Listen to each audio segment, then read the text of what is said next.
Oh, I know! When I'm eating barbecue, it never feels like enough either.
Where should we go explore next?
just a light breeze. I'm not worried at all.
Knight would never be so rude, Shek-a-Shek. What do we do? What do we do? What do we do? Is anybody here? Hello? Can anybody hear me? What's going on? Why are you panicking?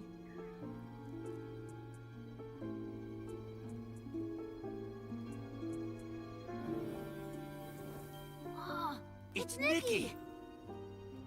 Oh man, Nikki, you have to help us. It's Miss Glove. She just passed out, Shek-a-Shek. Yeah, she passed out. Oh man, we've tried everything to wake her up. We even called for help, but when everyone turned to look at us, they just screamed, "Ghost!" and ran away, Shek-a-Shek. They saw us and just took off. What if... Miss Glove, please don't die, Shek-a-Shek. I'm pretty sure ghosts don't die a second time, so shouldn't she be fine? Where is she now? Take us to her. She's up in the high tower. This way, Nikki.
kids.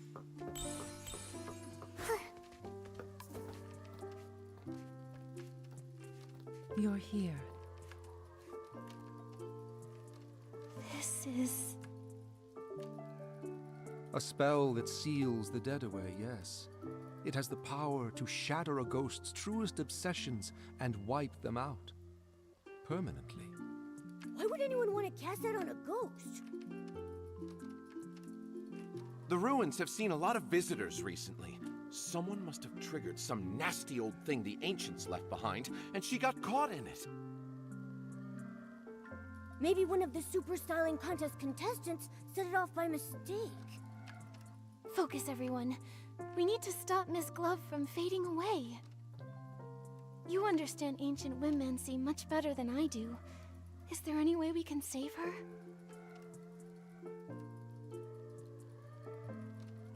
Her name. What? Master once said, love is a miracle, but also a curse. The best way to keep a ghost from leaving is to softly call her name. It's a requiem spell. The only way to stop a ghost from completely fading away is to call out her real name. Come back. Come back. My wandering friend. Give me a moment so I can leave your gentleness in the world. The world.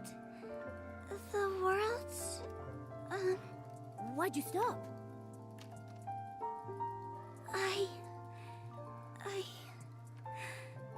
I can't remember her name.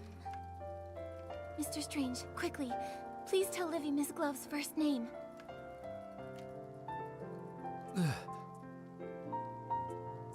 You don't remember either? What about Shock Shock? Shock Shock, you must know.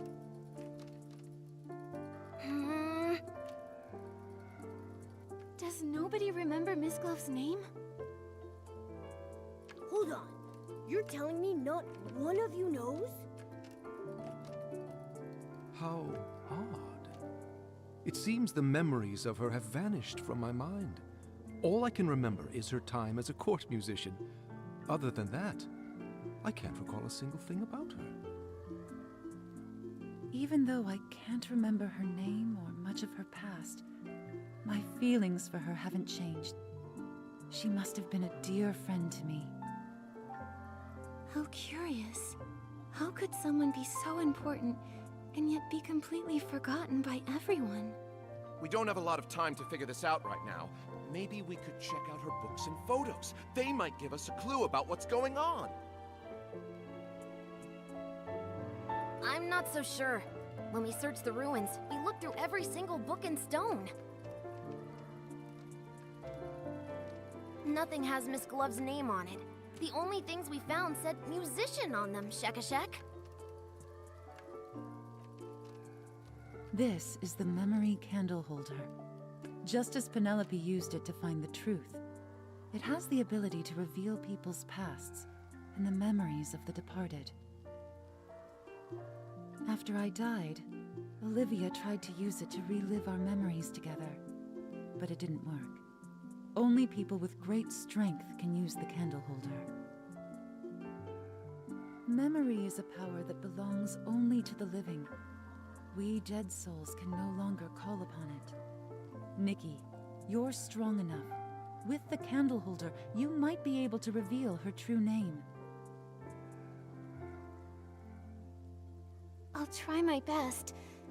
But how do I use the candle holder to learn about Miss Glove's past? We'll need her belongings.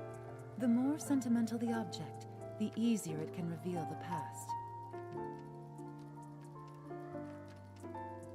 I'll search through the ruins and try to find something as soon as possible. I'll inform Sir Percy, and I will join the search as well.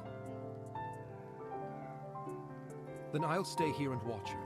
If anyone finds a clue, please, bring it back here. We'll come with you. Miss Glove usually plays in the high tower. Let's start looking around there.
every charred bone, hear every scream. It's her indulgence, her negligence, that led to today's tragedy. Why? What did we do wrong? Wipe away your useless tears. Now, my dear Amy, you can stop all of this.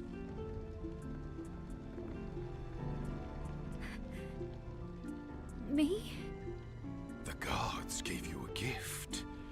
The dagger that can rewrite fate. Only you can sever this endless cycle of tragedy. What should I do? Follow me, for our future's sake.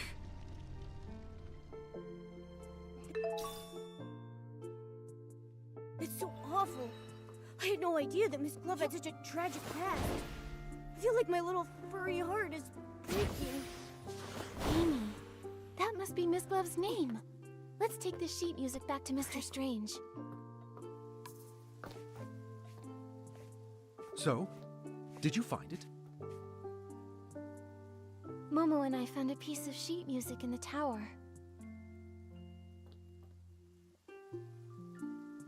I see. It looks like a lullaby. This may be simple, but it already shows the flair Miss Glove became known for later on. Amy. Yes, that child must be her. But this rough bark paper and cheap ink, even for the slums, this was poorly made. Wow. You got all of that just from a piece of sheet music? Momo, you must understand. Back in our day, your class couldn't be changed. You were born into it. Nobles and commoners shared nothing but the moon and stars. They didn't even speak the same language. So, that vision the candle holder revealed was Miss Glove's childhood? She must have lived in poverty. The vision you described and this sheet music remind me of something.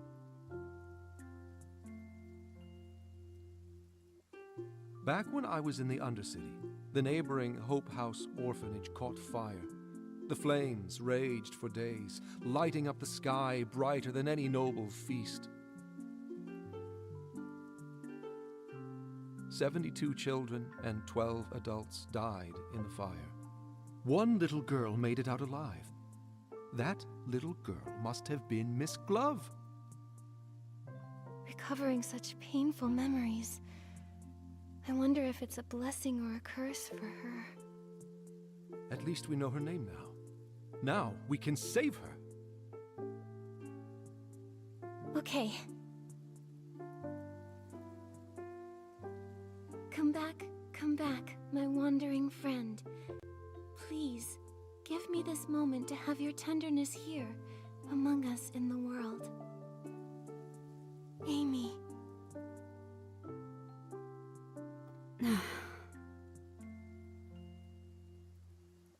Amy? Amy! Why?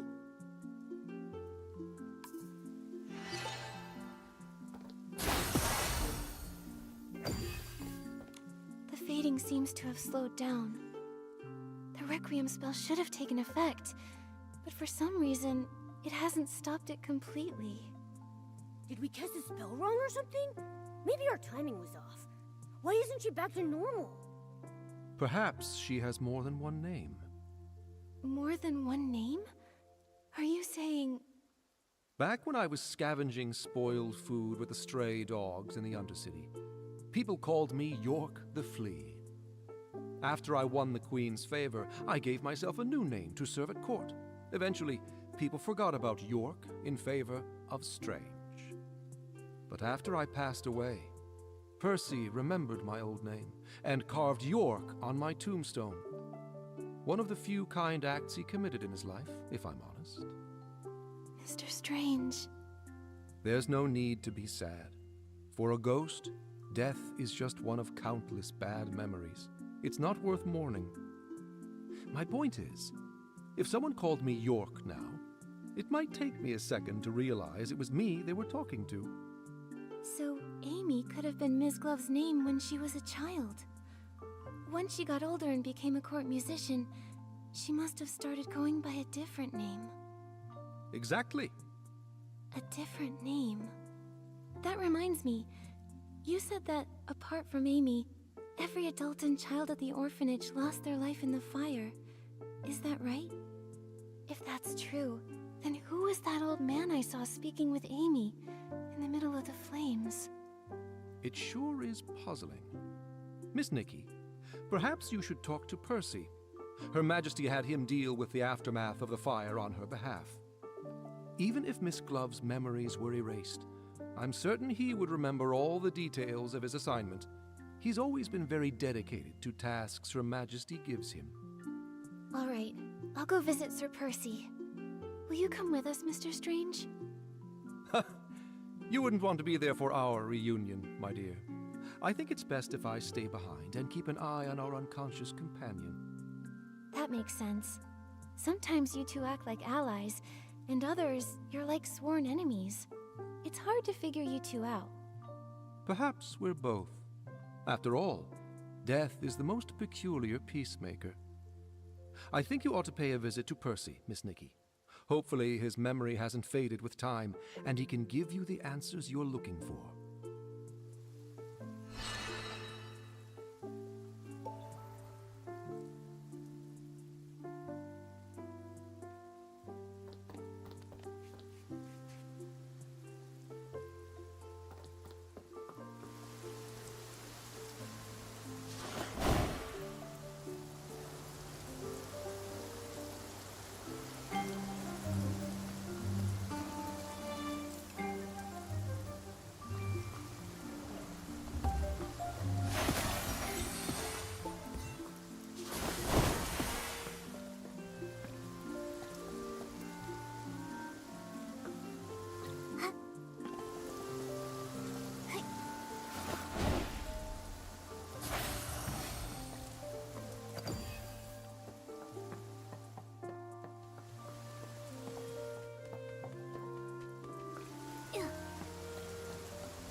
It's Nikki! Nikki is here!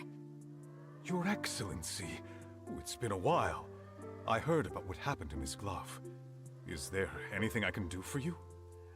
Yes. Can you tell us about the fire at Hope House Orphanage? My, what a tragedy. That memory still haunts me to this day. It was humid that summer, and Her Majesty had just released a few redundant officials. That led to quite a bit of oversight. They say it was a recipe for disaster. Did you say it was humid? How could a fire of that scale break out with all that moisture in the air? You are sharp. After days of thorough investigation, they revealed the fire was no accident. Quite the opposite. It was arson. Her Majesty had just ascended the throne, and her rule was so new. So our investigation was met with quite a bit of resistance. On top of that, there was this mysterious force working against us in the shadows.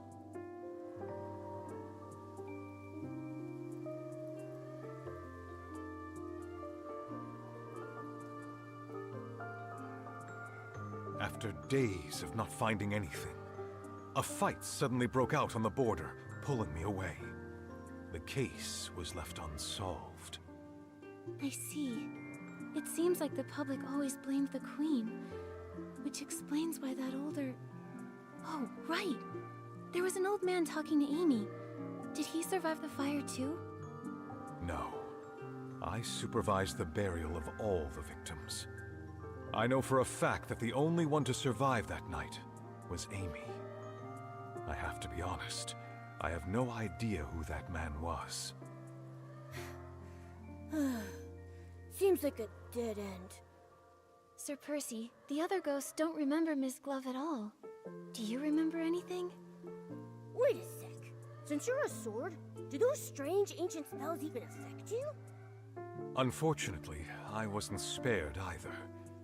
But I do recall investigating a murder in the royal palace. The victim was Her Majesty's personal musician. Miss Glove was also a court musician. We might be able to find some clue about her past with the rest of the case's evidence, don't you think? I just hope that poor musician wasn't Miss Glove. Shouldn't the Queen's residence be the safest place to be? I had no idea such a heavily guarded fortress could be so dangerous. For those in the royal palace, Her Majesty's ideal future would come at the expense of the prosperous life they enjoy today. So, that's why they hated the Queen? I believe they were motivated by a fear of change. The fear that a strong, ambitious woman in power might take everything from them. And they knew she would. So they resorted to slander, false accusations, and even countless assassinations. I don't know how to respond.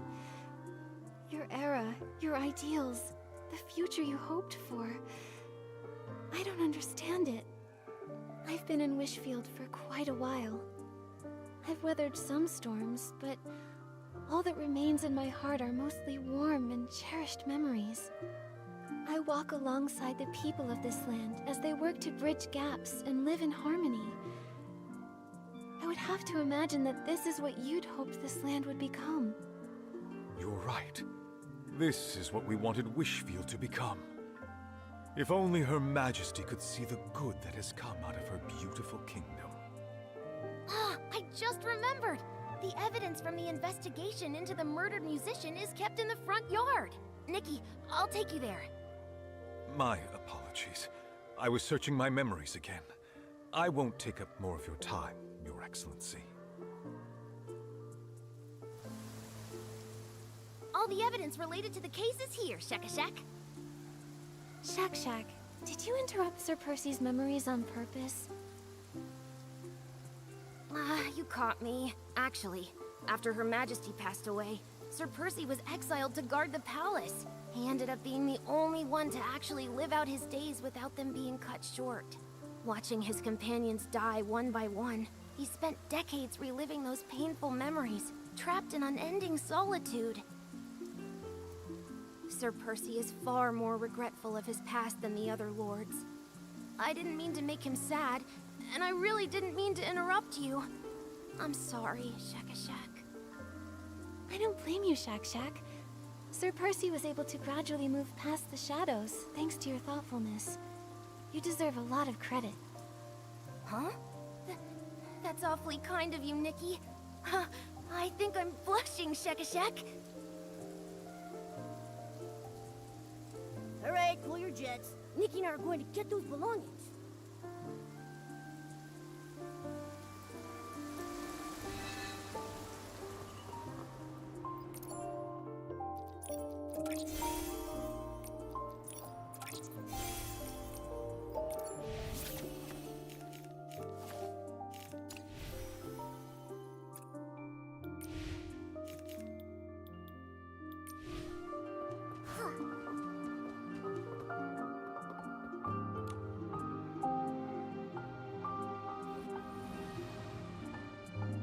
doing very well lately.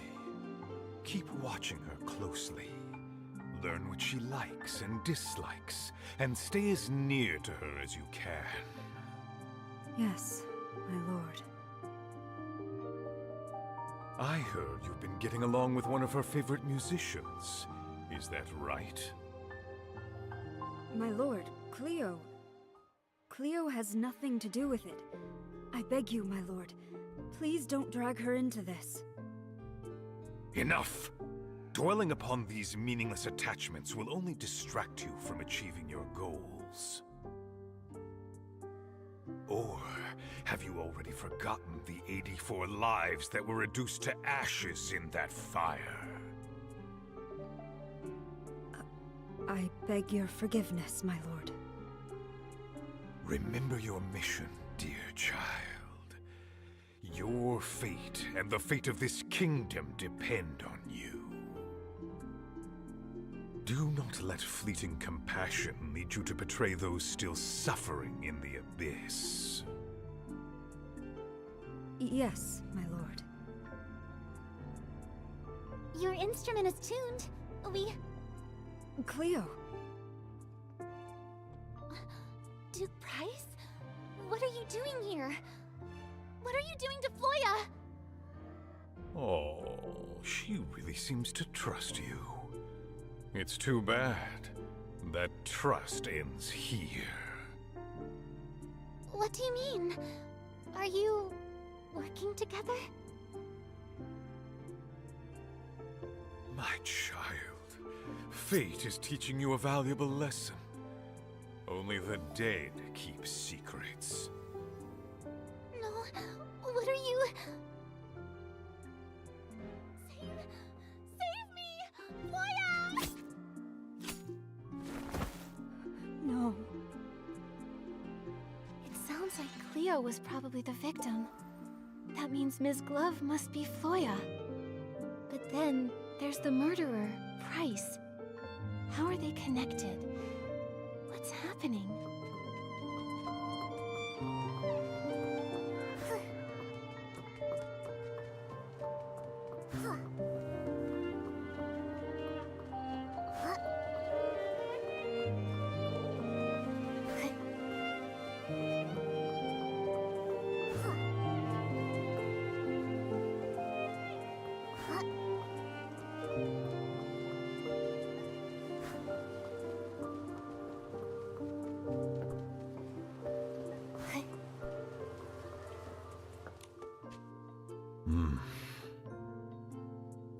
What's happening?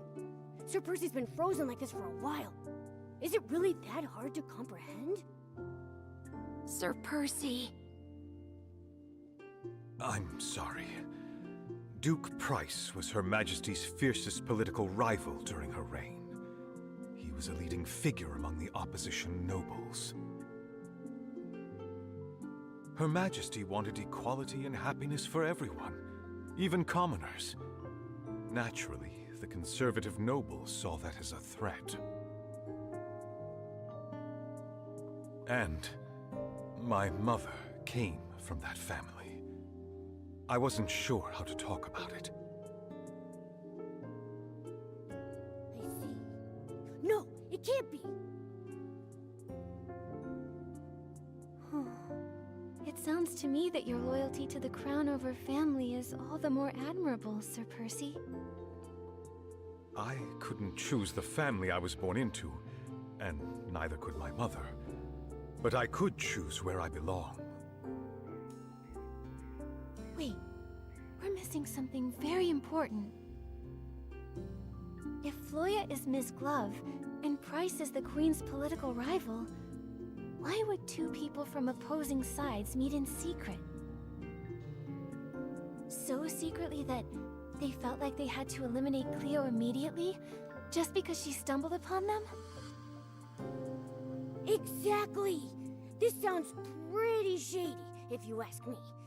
Miss Glove, was she some kind of spy? She might be. If she truly serves Price, even as a ghost, I won't just stand by and do nothing. right. Protecting Her Majesty is our mission, Shekashek. Maybe we should try to wake her up by calling her Floya, just in case. Then, we'll ask her. When playing her music to call out to the Queen under the moonlight, she looked so devoted. I find it hard to believe that it was just an act. Momo, what's wrong? I feel like someone's here. Ah! Why are you shouting so loudly? You scared me half to death. It's the Will-O-Wisp. What are you doing here, Shekashek?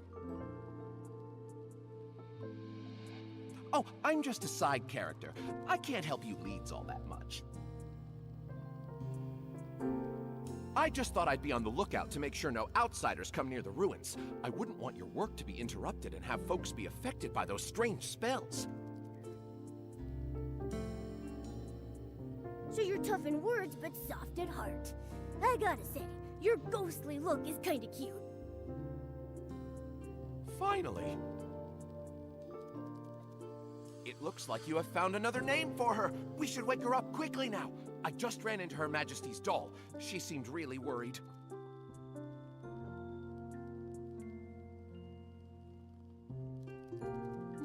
Okay, we're on our way.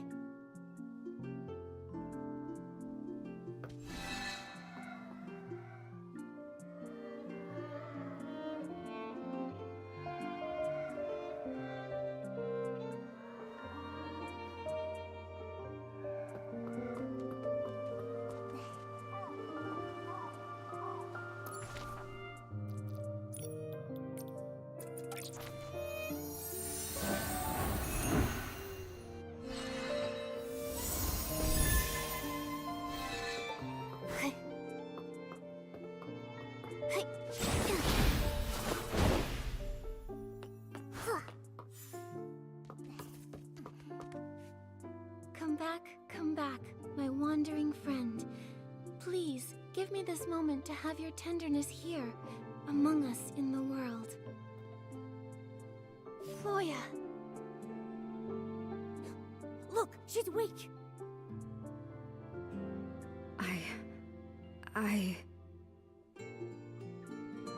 Floya, are you alright? Don't call me that. What's wrong? Floya. That's the name Price gave me when he ordered me to go to the Royal Palace. What? Price? You... How could you be... Price told me that the orphanage fire was entirely Philomea's fault, and that only by overthrowing her could I truly avenge my family. After rescuing me from the orphanage fire, he gave me the identity Floya, and sent me to the palace to eavesdrop, waiting for the perfect moment. So, was Cleo part of your plan too? Cleo... My poor Cleo. That day, she stumbled upon our meeting, and Price killed her with the poisoned dagger I kept hidden up my sleeve. I shouldn't have let her help me restring my instrument. She was the kindest person to me in the whole palace. Even these gloves were a gift from her. I've really let her down. So you're saying you were Price's spy, and you had a poisoned dagger? I remember Philomia saying she died from poisoning too. Was it me who killed the queen?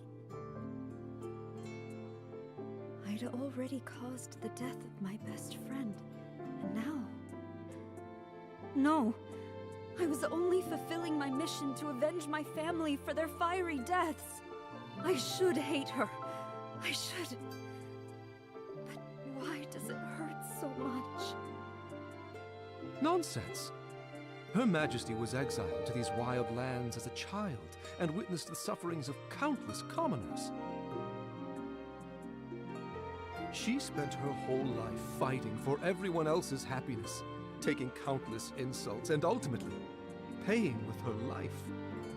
How could she possibly have anything to do with the orphanage fire? I don't know. I just don't know. Everyone, calm down. I can tell Ms. Glove's pain is real. If she really were a spy, how could she break down like this over harming the Queen?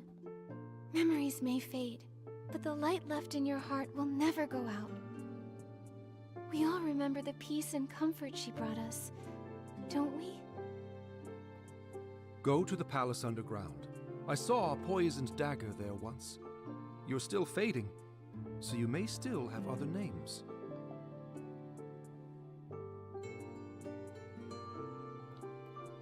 I hope that dagger leads to your other names, and that whatever's behind it proves your innocence.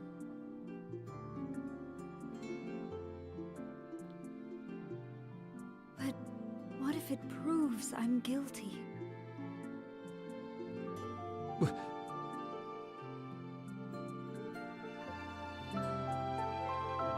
Standing around changes nothing. But hope? Hope is always on the road ahead. Go. Go to the palace underground. Find the dagger. And find your hope.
Look, it's Faylene and Livy.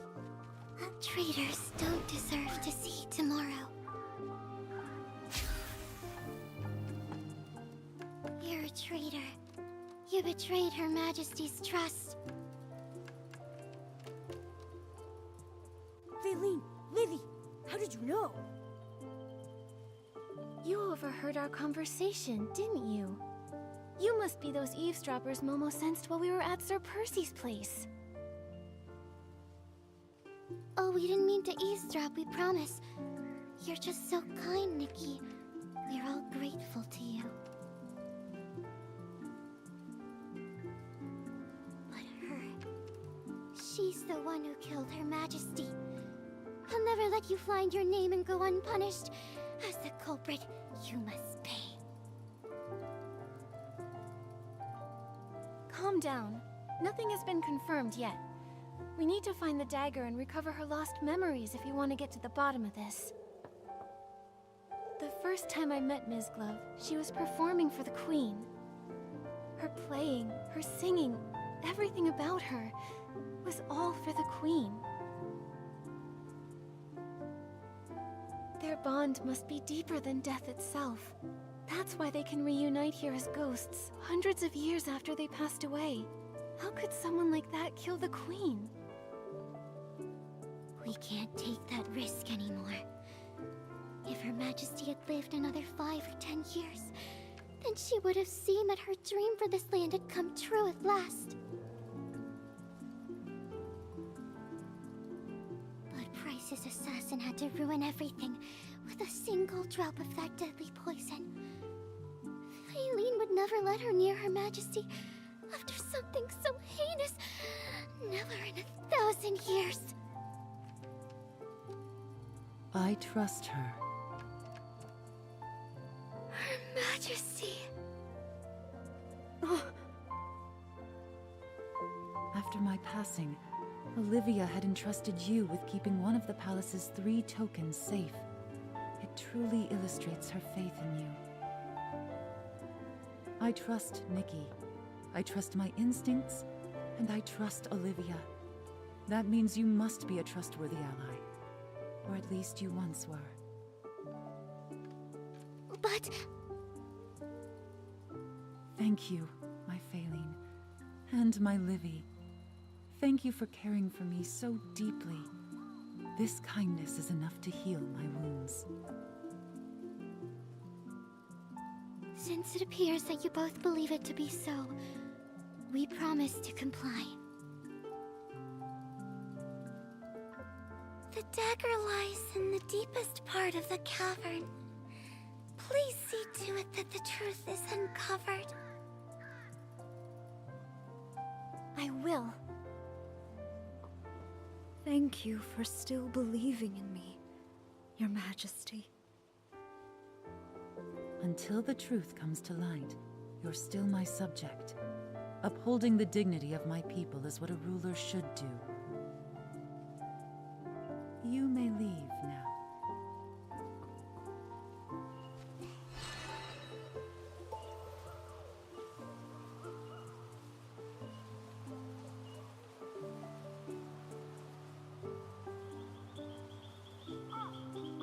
At night, time flies by so much faster. Before I've even done anything, it's already morning.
This is it.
Chief Musician, Her Majesty is waiting for you.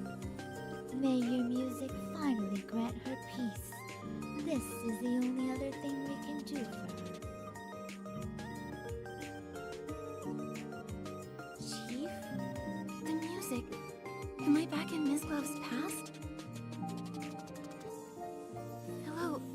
How is Her Majesty? Go see her. She resisted the poison for quite some time, but now she's barely hanging on by a thread.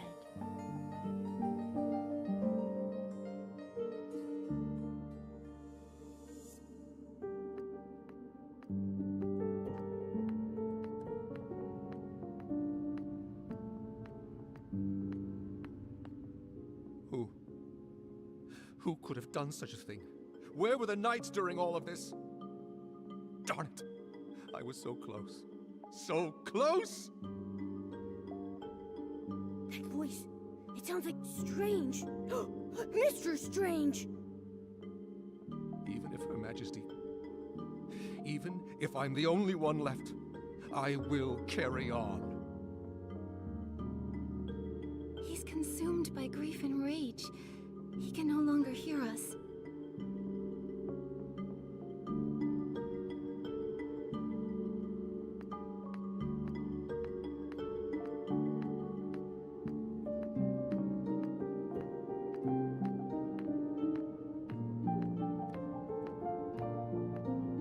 You're back. The poison burned my eyes. I can't see your face. Please, come closer. You... How are you? Don't be sad for me. I wasn't too hungry that day, so I only took 2 sips of the poison tea. If it weren't for that, I wouldn't have had the chance to say goodbye to you. So it sounds like the Queen's poisoning had nothing to do with either that dagger or Miss Glove. I thought I had decades to plan and proceed at my own pace. But now, I must change my course. Percy has already set out. Olivia will be back at the Royal Palace by tomorrow. If I don't make it until dawn, I need you to tell her, no matter how Price and the others slander me, she must not argue back. She would do well to stand with them and openly denounce my tyranny. Only then will those misled by the noble's words, those convinced that I was a tyrant, support her reign. Only then will she bring about real change. It is then that she will finally be able to outwit those hawks and give our ideals a chance. Her reign will spread happiness to all. You want to bear this stain yourself to highlight Olivia's virtue, just to pave the way for your sister's rule? Yes, this is the best case scenario. But if no one defends you, their slander will go down in history as the truth. No one will ever know the real you. They'll never know everything you've done for this land. Is there really no other way? I recall this dream I had. It was of someone I'd never met, but somehow she still felt quite familiar to me. She said she also had a goal that must be accomplished, and for it, she'd failed countless times. As many times as there are stars in the sky. A younger me then asked her, had she seen my fate hidden in any of those failures? Had she seen my ideals realized on this beloved land?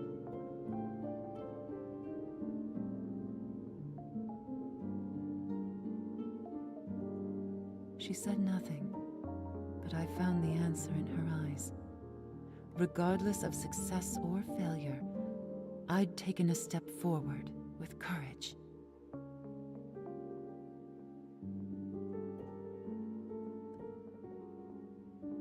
My life has been a constant struggle.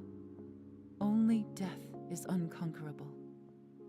Since the end is inevitable, I'm willing to become the first cornerstone in building a better world.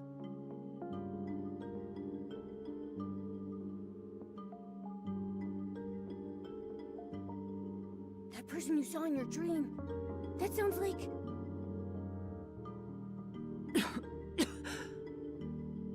I may not live to see the sunrise tomorrow.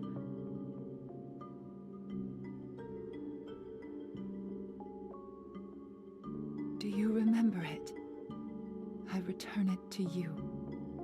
Once a weapon of hatred, it can now become a shield that protects what we value most.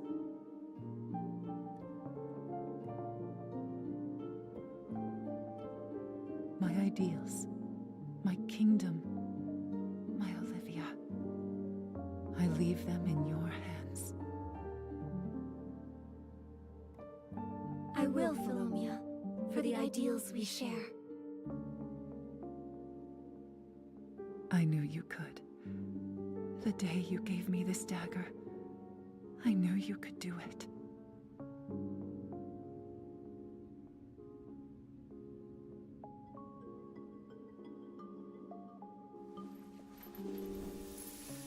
Good child, think of those already dead.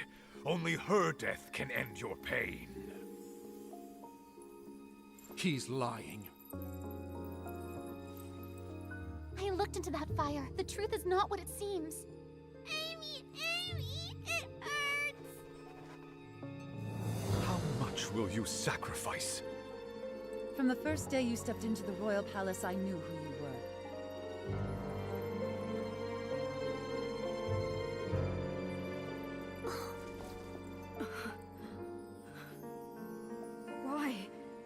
Why did you deceive me? I am willing to give you one more chance to choose.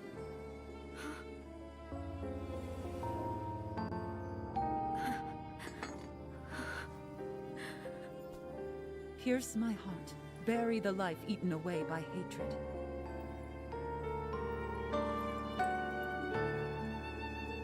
Or let go of it. Forget the lies that have bound you your whole life and chase the dawn you deserve.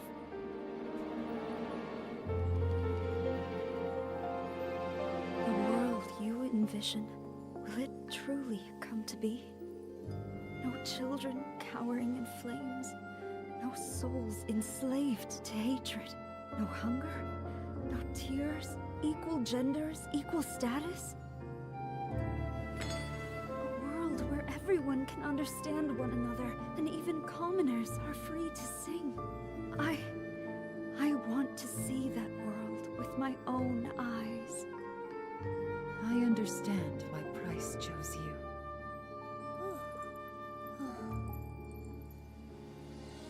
I swear on my late mother's name, I will dedicate my life to this until the dawn of that new world shines upon everyone.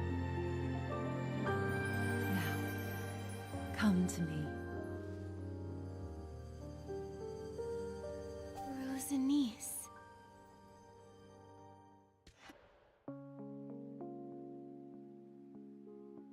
Ms. Glove, I just saw your farewell with Philomia. Thank you for everything you've done for me. I've finally regained my memories, thanks to you.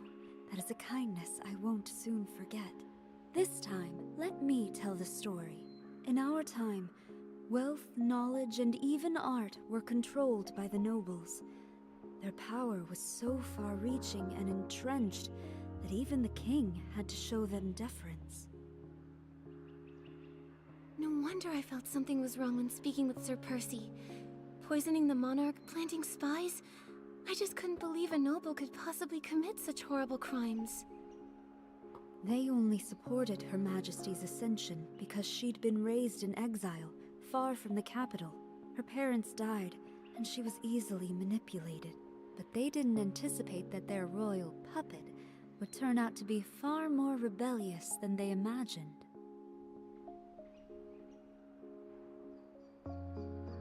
She wanted to enforce laws that benefited the common people, unify the languages of nobles and commoners, and curtail the nobles' power. How could they possibly allow that? I see. So that's the reason Price harbors such hatred for the Queen, and wanted her gone. That's right. He was responsible for the fire at the orphanage. He just needed a musically gifted child from the slums, one he could manipulate to get close to the Queen. A decade later, I went by Floya and became driven by revenge. I thought I hid my motives from the Queen, but she had seen through my facade from the very beginning. She did not expose me. First, she wanted to use me to flush out other spies. Second, she saw herself in me, a girl ground down by power struggles.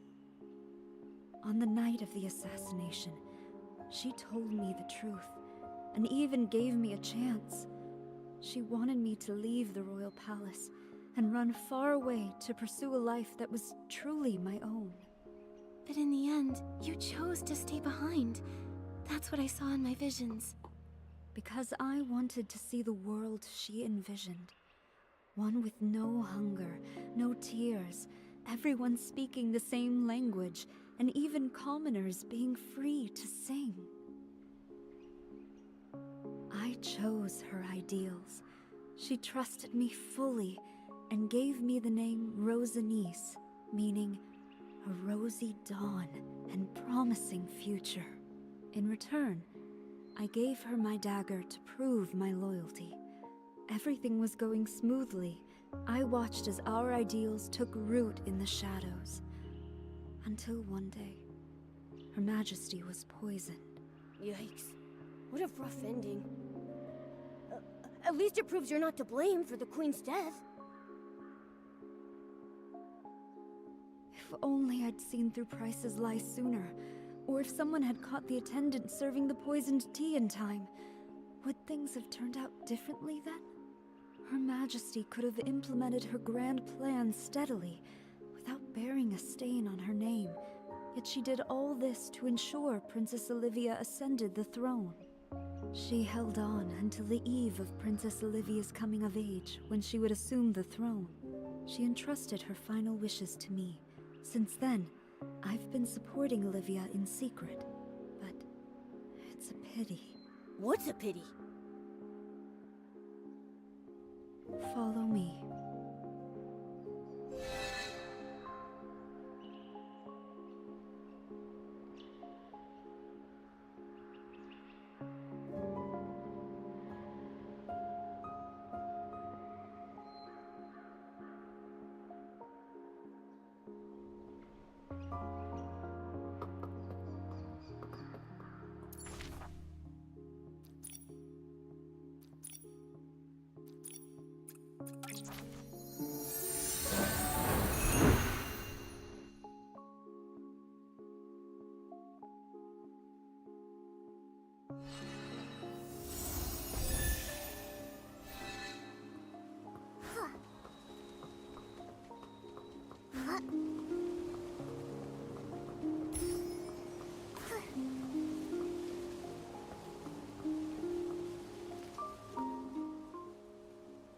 I never thought beautiful flowers like these could bloom in a desolate place like this.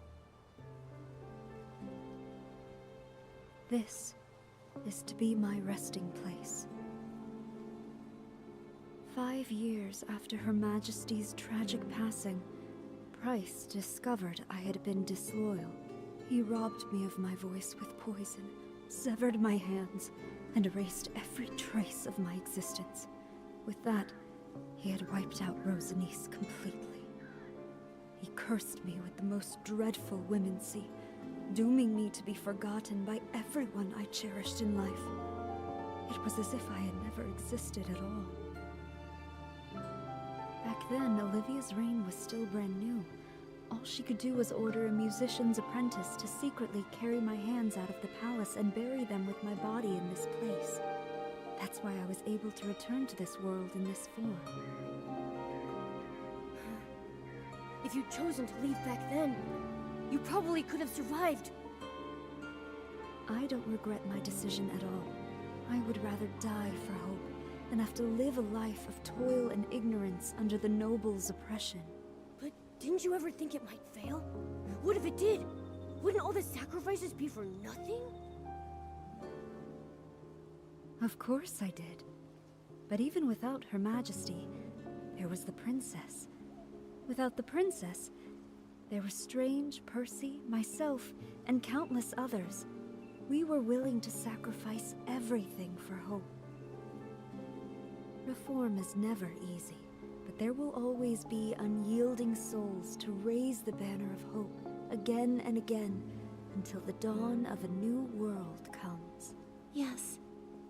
There will always be those who choose hope, no matter how slim that hope may seem. I would have done the same. Perhaps that's why I felt at ease with you when we first met. Miss Glove! Oh, wait. We've already found your other name, so I don't really need to call you that anymore. What should we call you now?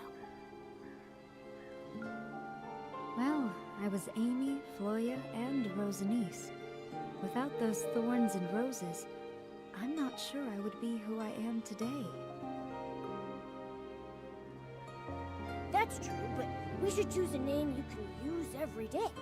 Otherwise, it'll feel like we don't really know each other yet. What's gone is gone. It's you who matters most to me. Then, please call me Rosanice. The name carries our shared ideals, and it's what almost everyone in the ruins knows me by. Hi, everyone! Did I miss anything? So many memories are flooding back. Strange, yet familiar. I feel dizzy. Tell us what's really going on, Rosanice. Don't worry. You'll have plenty of time to hear about the history of this land, where everyone lives in happiness and harmony. You're right. Ghosts have all the time in the world, now don't they? My story begins with a little girl named Amy. Hundreds of years later, the Queen's and the Ghost's ideals were finally realized on this land. Momo, do you think our wishes will come true too? What wishes? Oh, you mean the Super Styling Contest? Of course. No matter what, we'll give it our best.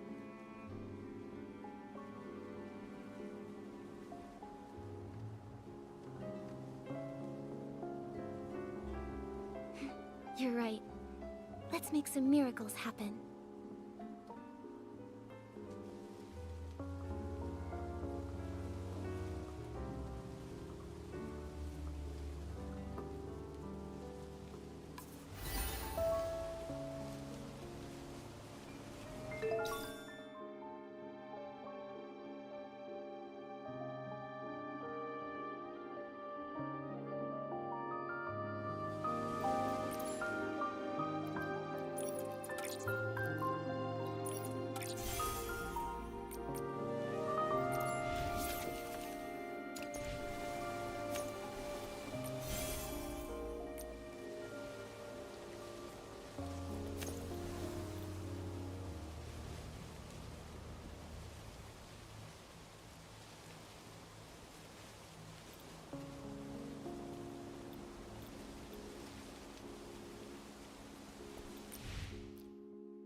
the auction isn't until tonight.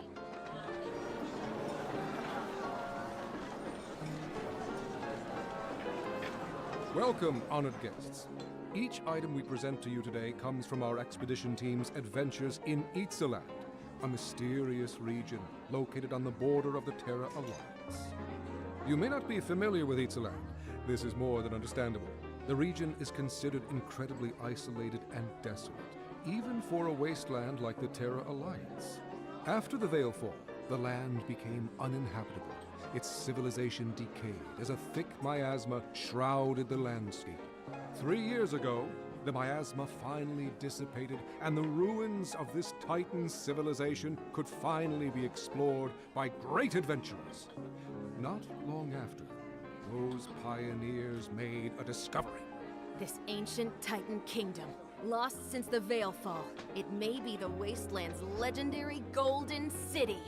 The priest of the gods guards a golden treasure and bestows their blessings upon the Titan's land. Sip the nectar of truth and embark on your journey to the undying city.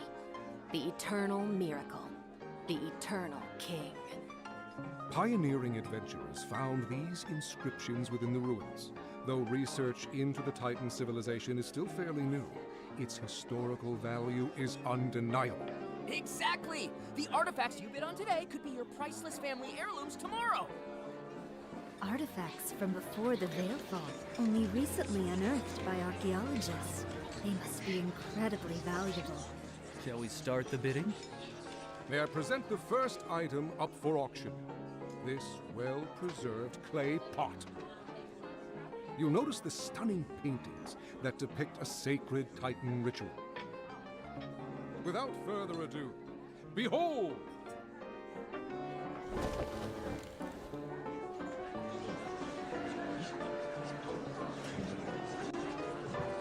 This pot is in magnificent condition.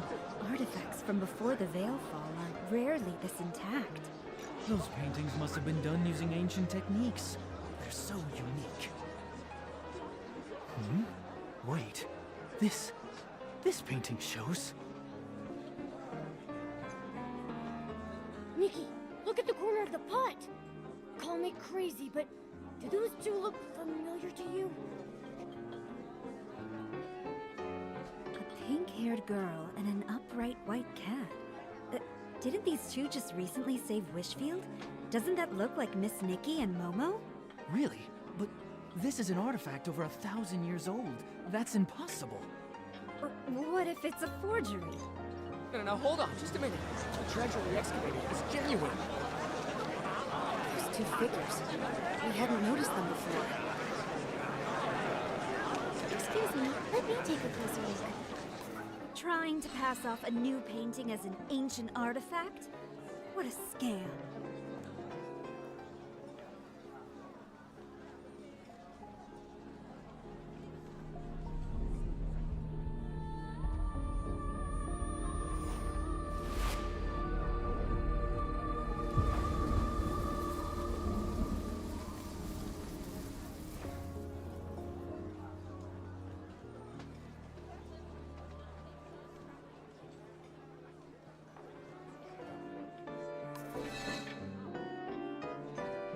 Hey, are you alright? Nikki? Nikki! Momo and Mr. Adventurer. That was... You froze up and stopped responding for a while. I thought something was seriously wrong. I'm fine. It's just... Most of the guests seem to have left. Has the auction already ended? Yes, the boss covered for us. He told everyone it was the club's sketch comedy troupe, testing out some new material. It's just our luck that a girl who looks exactly like the one on the pot would show up at our auction. What's wrong with us? Maybe we should offer a few more gems to Mother Terra? Was it really just a coincidence? Those illusions just now... What should we do next? Before they leave, we should ask these adventurers more about their expedition to Itzaland.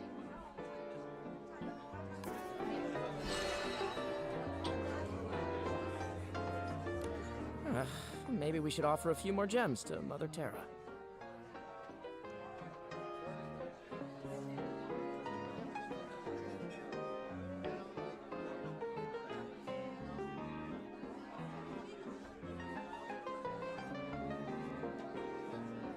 I'd like to know more about Itzaland. This Mother Terra, is she a god there? Not exactly. I wouldn't consider Mother Terra a god. They all vanished after the Veilfall. The people of the Terra Alliance believe that the spirit of the gods merged with nature after they disappeared. This way, the gods could quietly watch over humanity.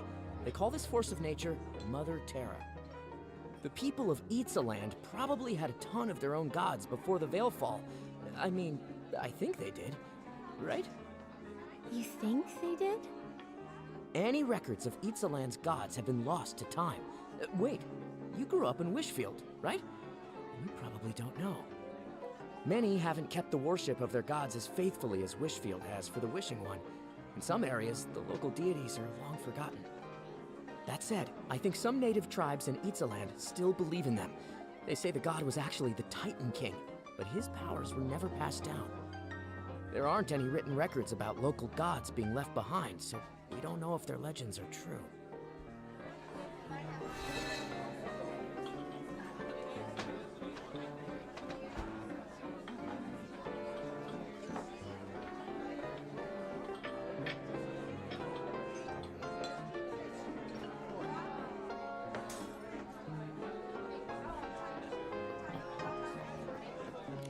Sorry about earlier.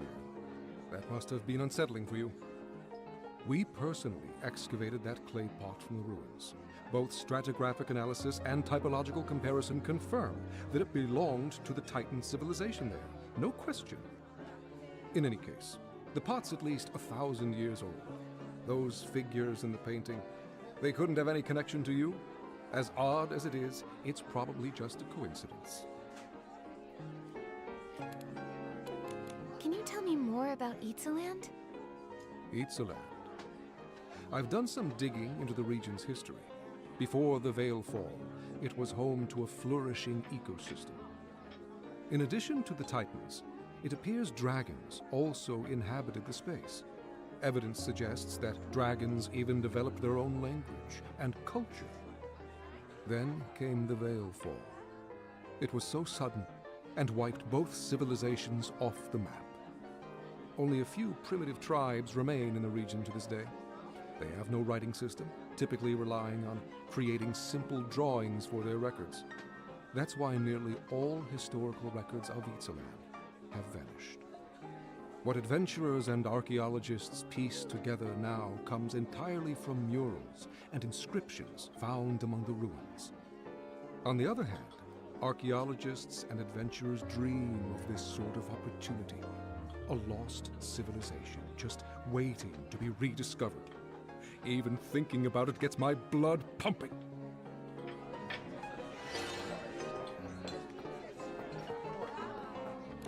Feeling better?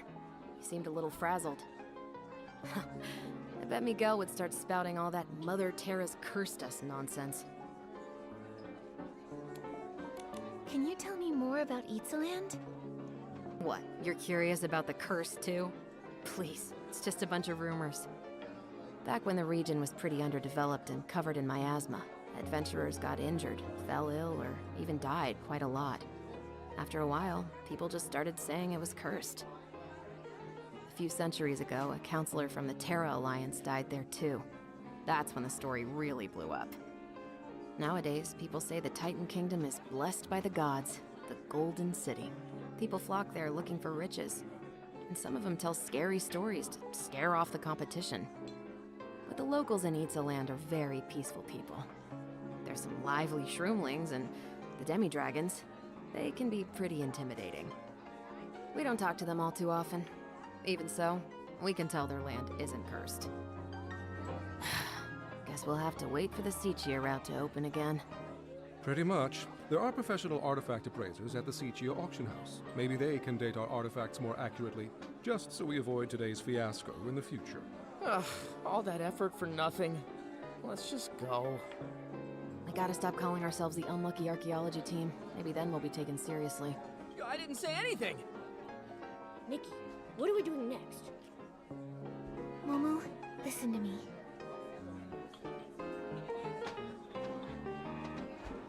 You still thinking about that clay pot?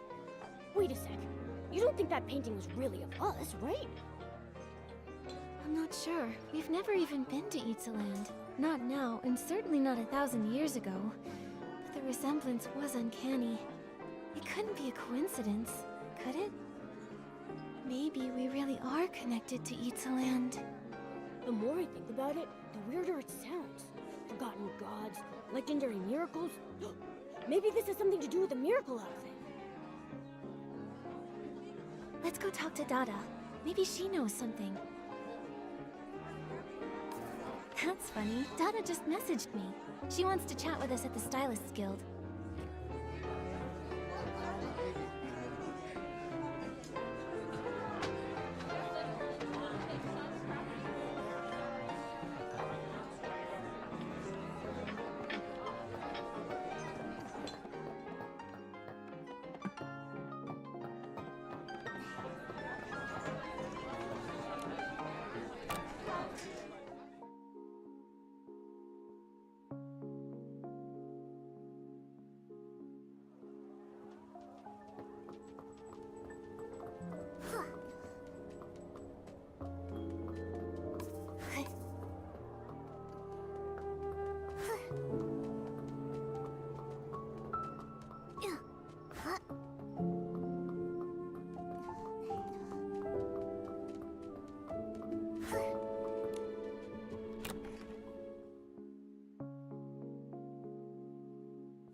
Nikki, have you heard the news? It sounds like some adventurers from Itzaland recently made their way to Florawish. Not only did we hear about them, we actually went to their auction at Bib Coon's Chuckle Club. Though the way it all ended was pretty weird, to say the least. Have you been looking into them too, Dada? Of course! Remember I promised to help you investigate clues about the miracle outfit? Itzaland is a mysterious place to the west of Wishfield. Once shrouded in miasma, home to terrifying behemoths who roamed the landscape. The guild hasn't tried to explore the landscape, as it's fairly dangerous. We typically recommend that stylists avoid the area. There are no official records from the Stylist Guild documenting any sacred outfit or artifact found in that region. But look at this! It's a briefing from the Itzaland Interim Stylists Guild. Wait, the Stylist Guild has an interim branch? It does! Itzaland is so remote that they'd never considered setting one up there. With all the new adventurers flocking to the area, they thought it'd be best to set up a temporary branch. Hearing about the adventurers reminded me of this briefing from 3 months back. Here you go. I think it might have some answers for you. Archaeological progress at Titan Settlement ruins. Rumored legends of gods and miracles. Local tribal faith groups. This sounds like everything those adventurers were telling us about. Well, I think I know where we're headed next. If you're going to Itzaland, you should start in the Abandoned District, then cross the canyons and forests. I'll mark the route on Pearpel's map later. Thank you, Dada. Of course! The Stylist Guild prides itself on supporting its members. Whether you head to Itzaland or not, we're here for you. Make sure to prepare yourself before you leave. Best of luck, Nikki!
Raggy and Caleb? Raggy, Caleb, are you two here for the super styling contest? Oh, hey, Nikki. You're here too? We just got here. We were thinking of looking around a bit. Are you competing too, Nikki? I knew it! A styling pro like you wouldn't miss this contest. It's such a great chance to connect with other stylists. I couldn't pass it up. I have a question. Since you two showed up at the Gilded Past camp, does that mean you've joined the Gilded Past? Yeah. We all figured the Gilded Past fits us PCs best. I thought you'd go for Wild Hearts. Don't PCs love the natural life? Oh, we thought long and hard about it. In the end, what PCs value most are old things and bygone times. It's the memories of the past and the thought of home that make everyone feel grounded and at ease. PCs are full of nostalgia and longing for the past. So, you really are a perfect fit for the Gilded Past. I didn't expect the super styling contest to have such pull. Caleb, even you came all the way from Golden Fields. Well, I'm still thinking about my wheat back at the farm. But I've heard quite a few visiting stylists come here, so I'm hoping I might pick up some tips on boosting wheat yields. And it's not just me and Caleb. So many PCs came to take part. Even some who rarely leave home showed up this time. So many catastrophes have happened in the abandoned district, even cutting off the sky passes. Luckily, with Nikki's help, peace has finally returned. This time, everyone's gathered here, just like in the old days. But many of the PCs from back in the day are gone. And I don't know when we'll ever get to meet like this again. It should be a joyful reunion, but somehow it feels a little sad. That's why I think we should do something now to preserve this beautiful moment. Preserve this beautiful moment? Nikki, all this time I've been helping out in the abandoned district, but I'm just one PC, and my abilities can only go so far. Time never waits. The Forgotten are slowly disappearing, and many of the older PCs are gone too. If we don't cherish this gathering, we'll all deeply regret it. Yes, every living being must one day pass away. Who knows what things will look like in 5 years, 10 years, or even 100 years from now. If only there were some way to preserve the beauty of this moment. How about this? We gather all the PCs and brainstorm ideas on how we can preserve beautiful moments. All right! Many of the villagers are actually here. Let's go call them over.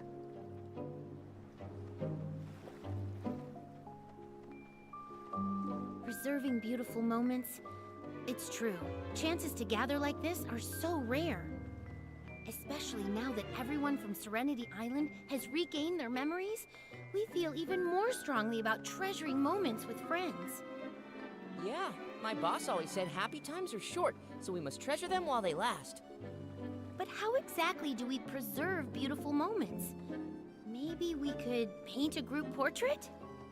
I think a photo might work better. My boss said that with a webcam, we could capture everyone's image. Both of the ideas sound good. But whether it's a painting or a photo, there's no way we could fit all the PCs in, right? If we only capture a small part of them, it wouldn't truly preserve the whole beauty. Is there some other way to do it? My boss never taught me how to preserve beautiful moments. Oh, I've got an idea. Back in my hometown, the ancients used to tie knots and ropes to record important events. It's a unique way to preserve significant moments. Maybe we can do something similar. Since the Super Styling Contest is happening now, why don't we have all the PCs weave something together? This way, we'll not only commemorate this beautiful moment, but also help each group gain some support. Brilliant! Maybe we can collect threads from each PC and weave them into a tapestry. Are you sure? I know the threads must be important to you. Don't worry, we'll only collect threads that naturally fall off. It won't hurt anyone. Then what we'll create together is a PC tapestry, woven from everyone's threads and memories. A PC tapestry. It sounds so great! Each thread carries heartfelt meaning and represents everyone coming together. Even years from now, this tapestry will tell the story of today. Oh, this truly is the best way to preserve beautiful moments. So what are we waiting for? Let's go notify the other PCs. Once we've collected everyone's threads, we can gather here to start weaving. Nikki, could you go to the Market of Mirth and tell Uncle Carson about this? He can help spread the word to more PCs. No problem. We'll go now.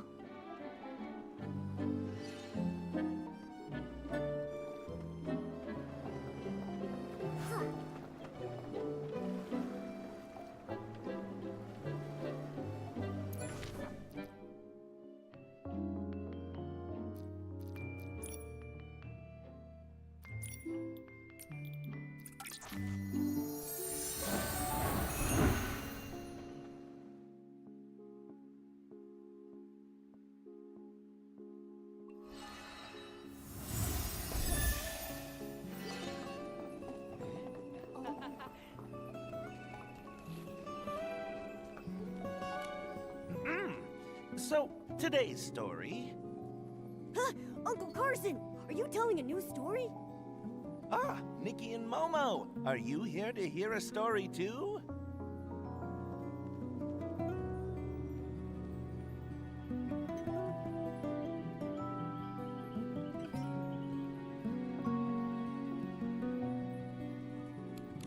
Sorry, Uncle Carson. We're not here to hear a story. We want to invite you to tell one with us. Tell a story? Oh, you're into storytelling too? That's great! What kind of story is it?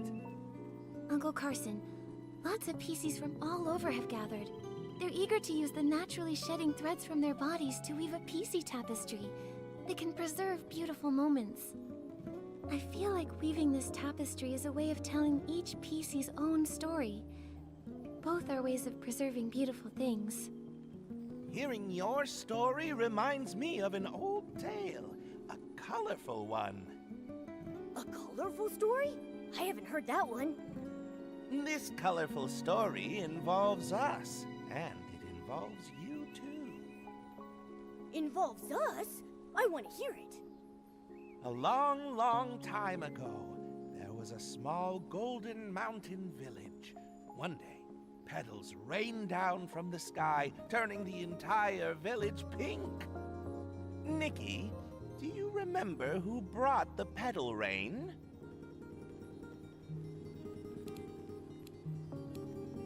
I remember. It was the Silvergale, bearer of love's blessings. Looks like you forgot the pink story. It was actually a joyful, wiggly bowler that brought the petal rain. Back then, even though the Silvergale wasn't with us, everything was calm and happy, until gray stones divided the village. Much, much later, many villagers wearing yellow clothes appeared in the village. This story feels kind of familiar. The villagers guarded their golden nuggets, but the monsters in the woods claimed the nuggets were stolen from them. So the villagers defended themselves, the monsters attacked, and both sides fought back and forth. Nikki, do you remember what color this story was?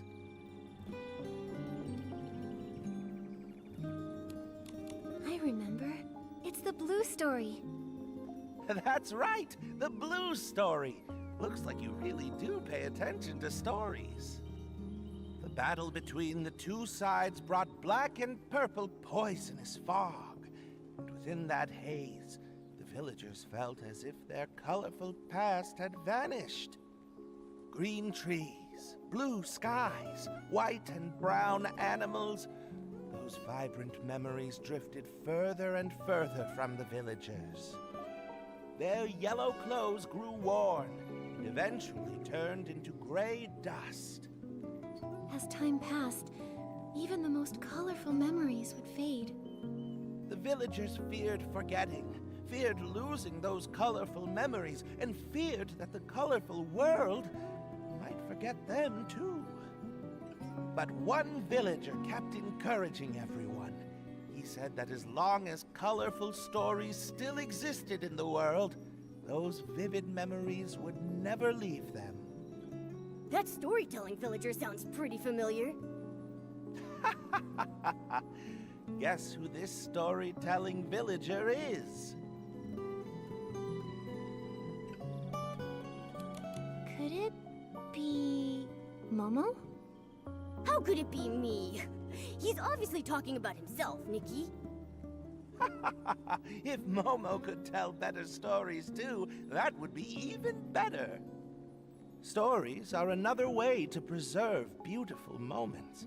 By weaving cherished memories into stories, more people can experience them, and even future generations can remember. Weaving the PC tapestry is exactly like weaving a heartfelt story. It preserves our precious memories forever, and everyone will cherish it. I knew Nikki's idea was amazing. And thank you as well, Nikki and Momo, for helping safeguard their precious memories. I'll take care of collecting the threads. I'll get the audience and our friends at the Market of Mirth to help. We'll have everyone's threads gathered in no time. That's great. Thank you, Uncle Carson. By the way, Nikki, if you have time, could you also go to the Forgotten Settlement and collect the threads from the Forgotten? Oh, right! The Forgotten! They must want to leave behind their own stories, too. Yes, the Forgotten have torn fabrics and incomplete memories. They'd definitely want a way to leave behind proof that they existed. I also remember that Dully at the Forgotten Settlement hasn't fully recovered from her injury yet. This is a perfect chance to visit her. Then let's head to the Forgotten Settlement to find Dully. Once we've collected everyone's threads, we'll return and meet up with Raggy and the others.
Tully, how have you been recently?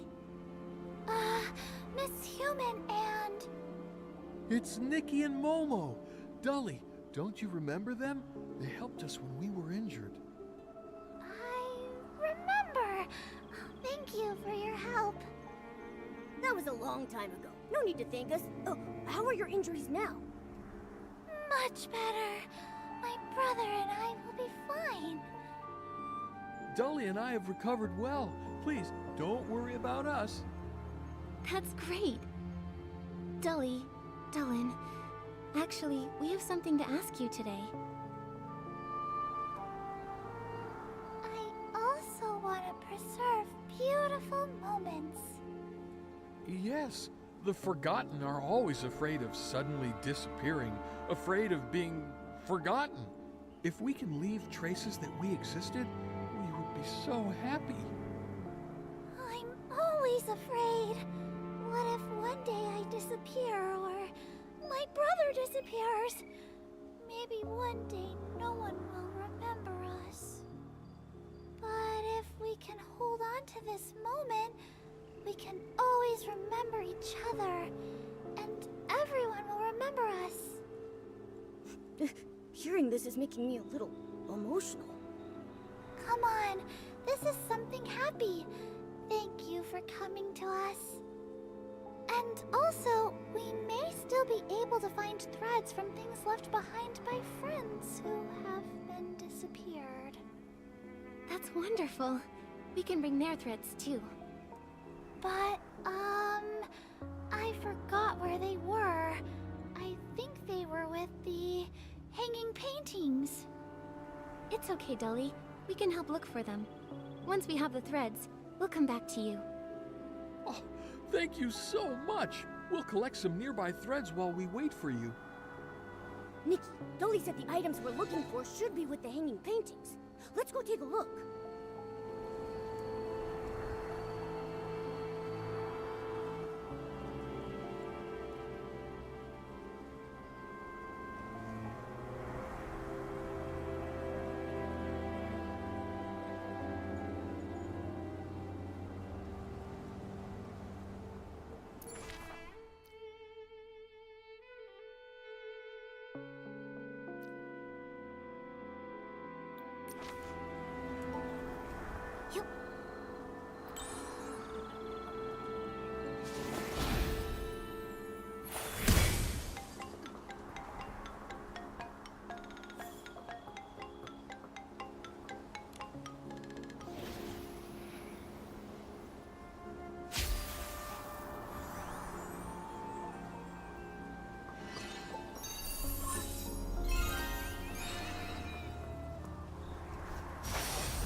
Nikki, we've got the threads that Dully mentioned. Let's head back and show her.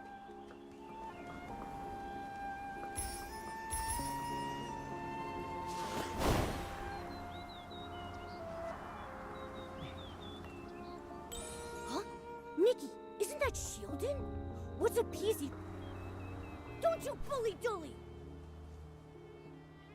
Oh, Nikki and Momo are back. What are you doing here? Come to enforce some new temporary regulation again? Not at all. I heard you're collecting threads from us PCs to make a PC tapestry. That's right. We came here to collect the Forgotten's threads. Are you here to cause trouble again? You misunderstood. I actually came to bring you threads. Huh? Bring us threads? I heard you're making the PC tapestry, and the Volunteer Corps wanted to participate. So I collected some threads on behalf of the Volunteer Corps to give to you. I heard you were at Dolly's place, so I only came here to ask her where you were. Shieldon was just asking where you had gone, and just as he did, you returned. Right. He didn't bully us. I see. That works out perfectly. We were just about to take the threads back with us. And we found the threads you told us about, Dully. Do you want to check if these are the ones?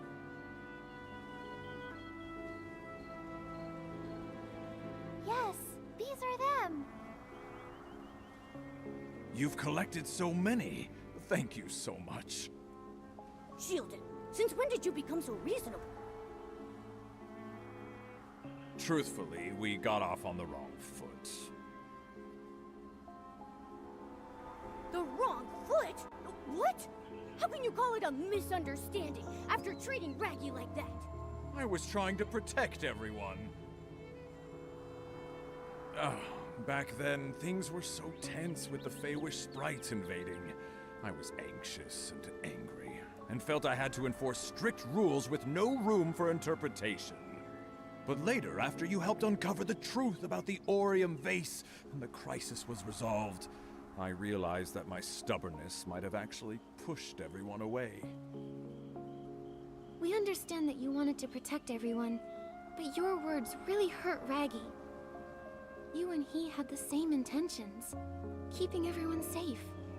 Raggy really tried his best. I know, so I need to change.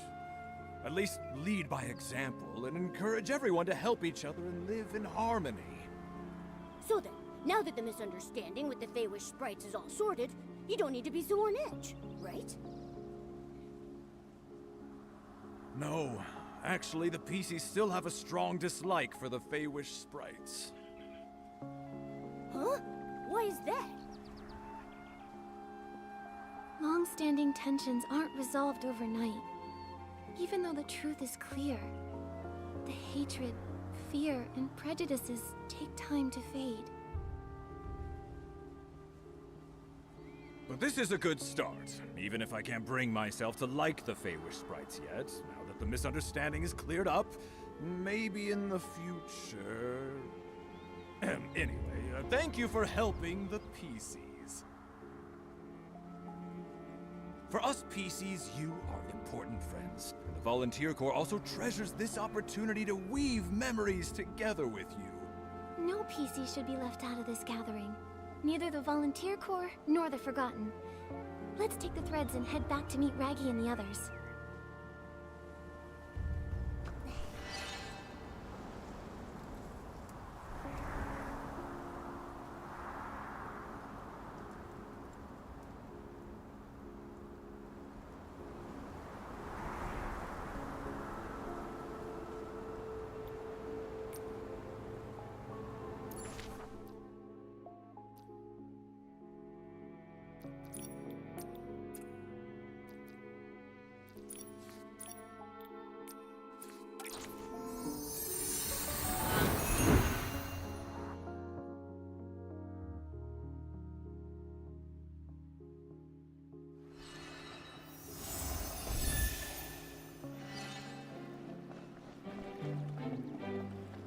Whoa!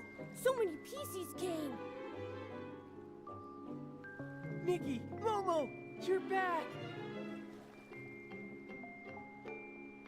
Yes, we've reached quite a few PCs, and every one of them brought a lot of threads.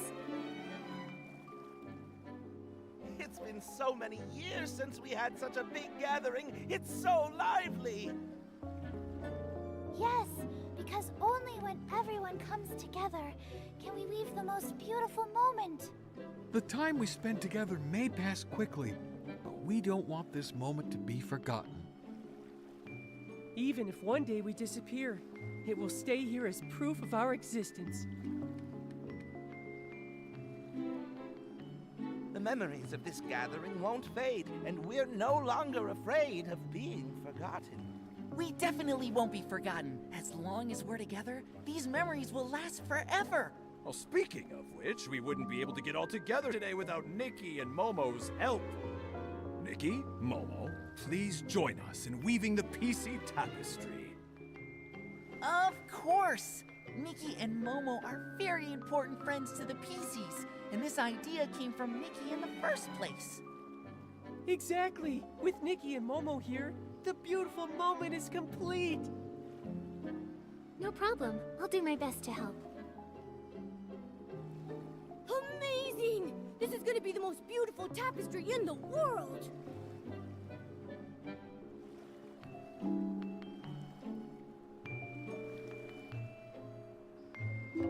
It's gorgeous! Everyone did such a great job! Yeah, and it even has Nikki and me on it! Because Nikki and Momo are so important to the PCs, we don't want to forget you either. Exactly. We couldn't have gotten through the previous catastrophes without you. Nikki purified the corrupted Stoneheart, restored the Sky Passes, helped the injured Forgotten, and even saved the Orium vase. I have the encouragement I do today because of Nikki's encouragement and help. That's right! Nikki really is our greatest guardian. Weaving Nikki's image with everyone's threads. That's how we truly preserve our beautiful moment. This way, Nikki and Momo's story can be passed down forever. Many, many years from now, it will still be remembered. Thank you all. I'll always remember you, and always treasure the memories we've shared. That's right! Nikki and I will always be good friends of the PCs. This tapestry. You all made it together? That's right. We made this PC tapestry together, with the PCs.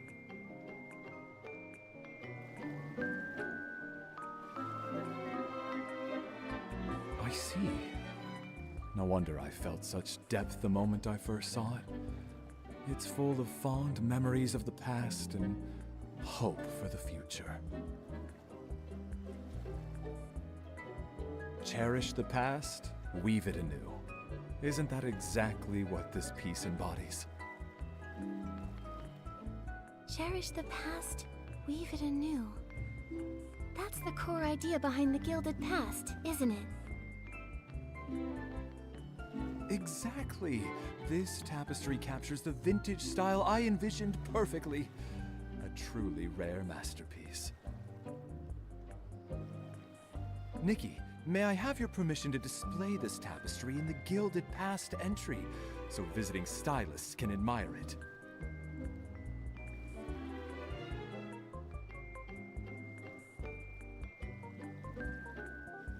Thank you for your appreciation, Mr. Acasis.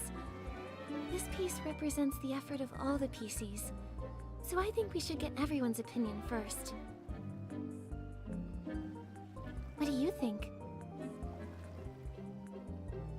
I'd be more than happy. What do you all think? It's great! The story of the PCs can be seen by more people and therefore remembered by more people. By letting its beauty take root in more hearts, the memory becomes even more lasting. If more people can see it, everyone will be really happy. Looks like everyone's on board.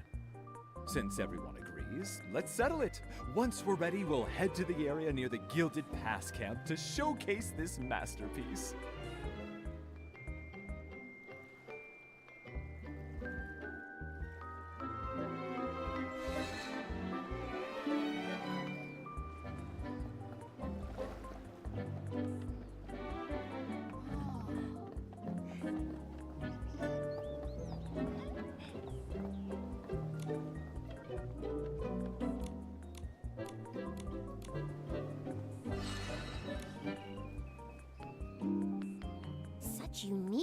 fabric with a soft sheen and sturdy texture. What exactly is it made from? It's woven from the piece's own threads. Even the buttons and cords are theirs.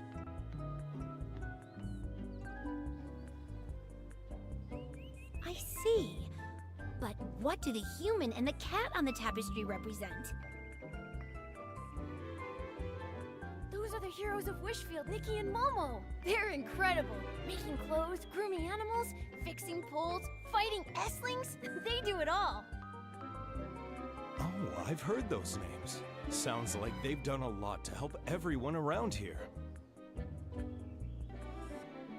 Showing Nikki and Momo in a work full of PC charm really reflects the deep bond they share together. Nikki, it seems everyone really likes his PC tapestry. Our friendship with Nikki has also been conveyed to more people. Yes, because this is a piece infused with everyone's heart. What moves people isn't just the craftsmanship, but the story and emotions behind it. Many vintage pieces are like this. Their beauty gives them lasting appeal, but it's the stories behind them that make them truly timeless.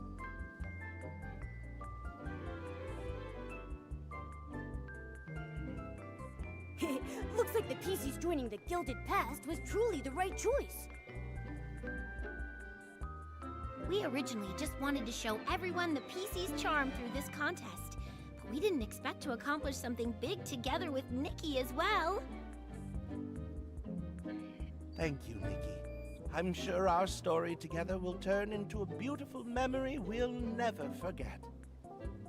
Of course. Truly beautiful things always stay in our hearts. Looks like this contest was totally worth it.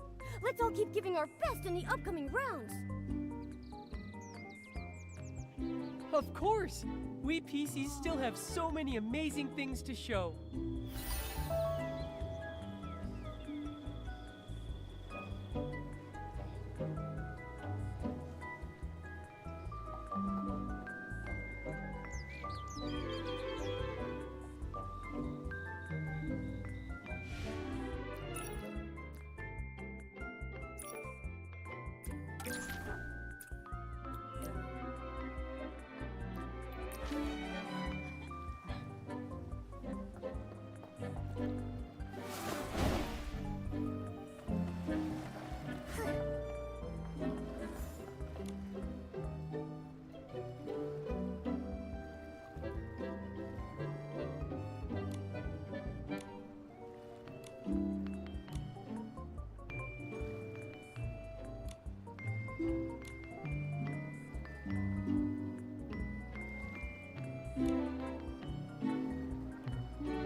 Don't blow away.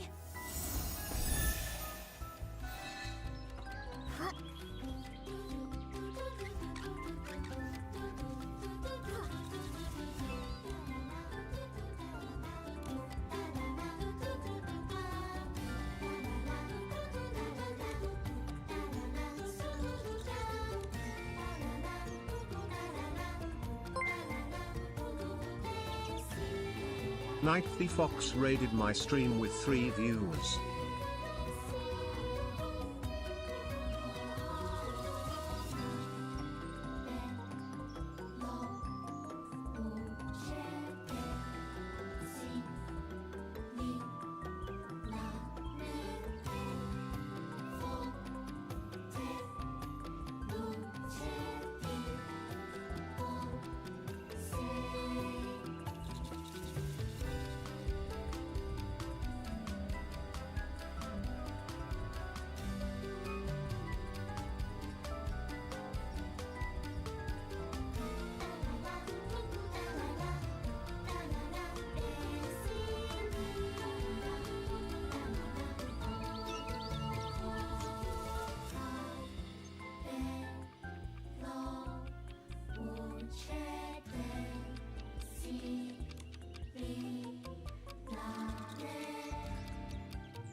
At night, time flies by.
Ugh.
Nikki, am I seeing things?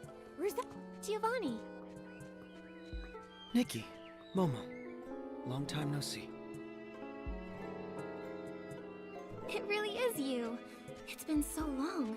Where have you been?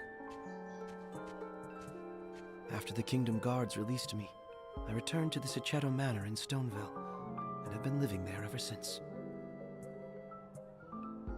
Oh, we thought you went off on some big adventure again. Not anymore. My life no longer has anything so important. So, what are your plans? Will you go back to Flora-Wish? Everyone's waiting for your wish flight papers. Truth is, lately I've been avoiding that, not wanting to face it.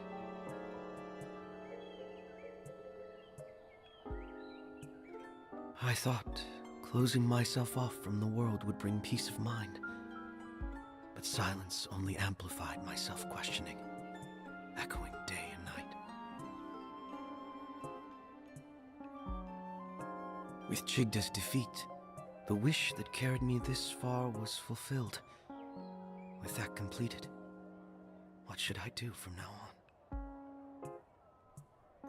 You became lost. I think the meaning of life doesn't come in just one form. Even simply enjoying some quiet time alone in your room can be its own kind of happiness.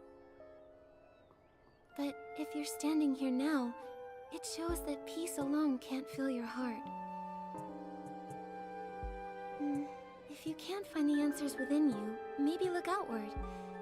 There are many people out here who care about you, and many kids who ask about you. You're right. Lately I have been getting a lot of letters. Mostly from kids who bought wish flight papers before.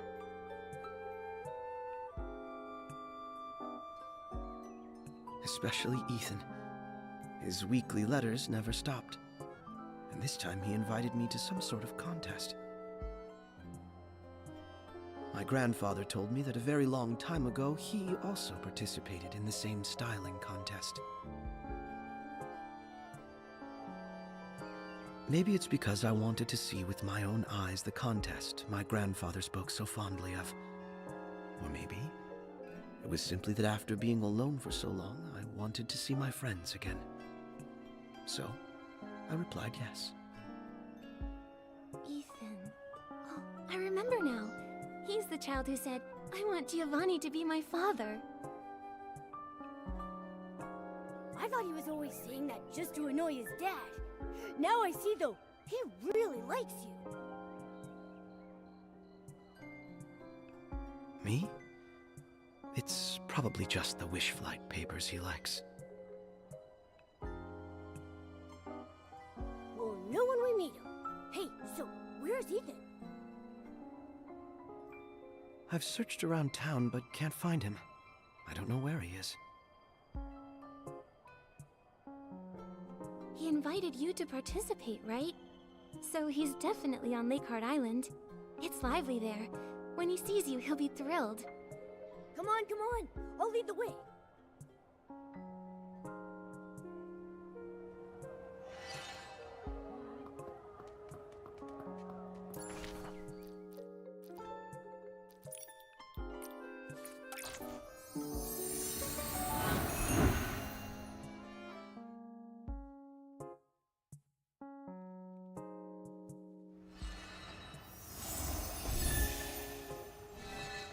Strange.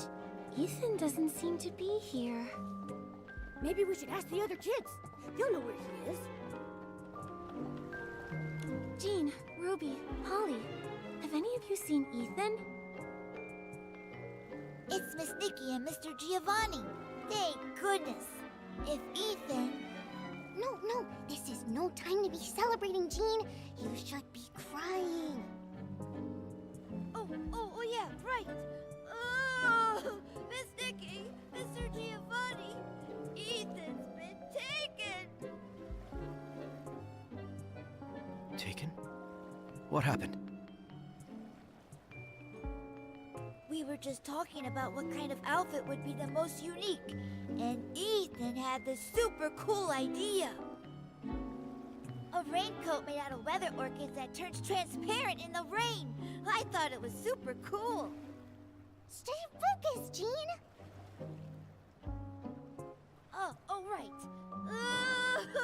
The S-Lord suddenly appeared from the sky, and Ethan was taken. The S-Lord? The same S-Lord who comes to snatch little kids who secretly eat candy and don't brush their teeth. And you really think this S-Lord is real? Yes, of course! It's really true! I know. The kidnapper must have disguised themselves as the S-Lord. Something only the kids would believe. That way, the adults would let their guard down. Really? Okay, let's just go with that. Or it could just be a coincidence. Either way, it's clearly made up. But it's true, it's true! Please, it's really true! We have to rescue Ethan! But Mr. Giovanni, please, save Ethan!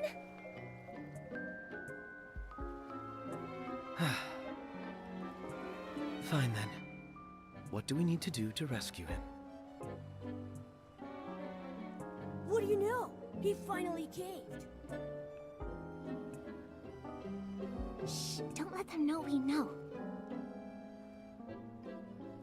The S-Lord left this! A ransom letter! It says we can only rescue Ethan by following the instructions in the note. Exactly, Ethan was just saying. Don't let it slip, Jean. Miss Nikki, Mr. Giovanni, just read the letter and you'll see.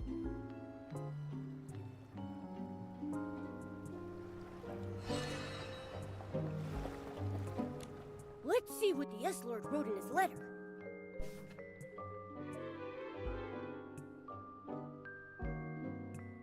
Scary, right? Scary indeed. What a terrifying letter. Why does this feel so familiar? Like reading a storybook. The S-Lord wrote that only the Courage Master and the Pillow Knight are worthy to make a deal with him. By the way, since Miss Nikki's here, I guess Ethan's dad won't have to play the Pillow Knight, right? He doesn't really fit the image of a cool Pillow Knight anyway. I'm hoping you agreed to it, Miss Nikki. Earlier, Ethan's dad only agreed reluctantly. Also, he really didn't seem to like wearing the dress. Well then, to save Ethan, I'll step in as the cool and reliable Pillow Knight. Great! That means Miss Nikki is the Pillow Knight, and Mr. Giovanni is the Courage Master. And me? What about me?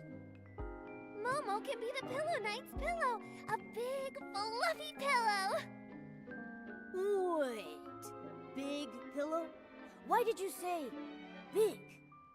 Almost forgot the most important part. You warriors need your special suits. Without them, the S-Lords won't tell you where Ethan is. We can ask the Weapon Sage for help. When someone needs assistance, the Weapon Sage appears at night in front of the Flowers and Moon statue to prepare the ultimate suits. Pillow Knight and Courage Master, it's all up to you now. Don't worry, we've got the strength and the skills. Right, Courage Master? That's right, Pillow Knight. Nikki, if our...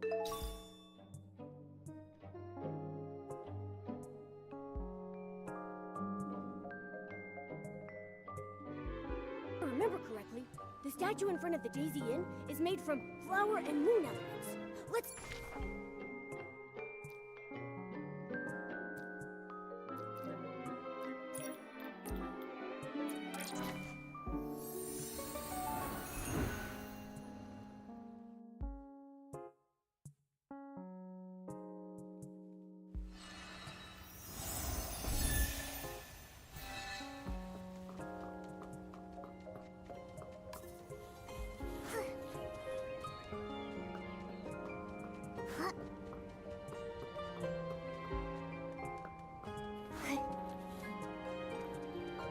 broad daylight. There's no moon up in the treetops. We'll check again tonight.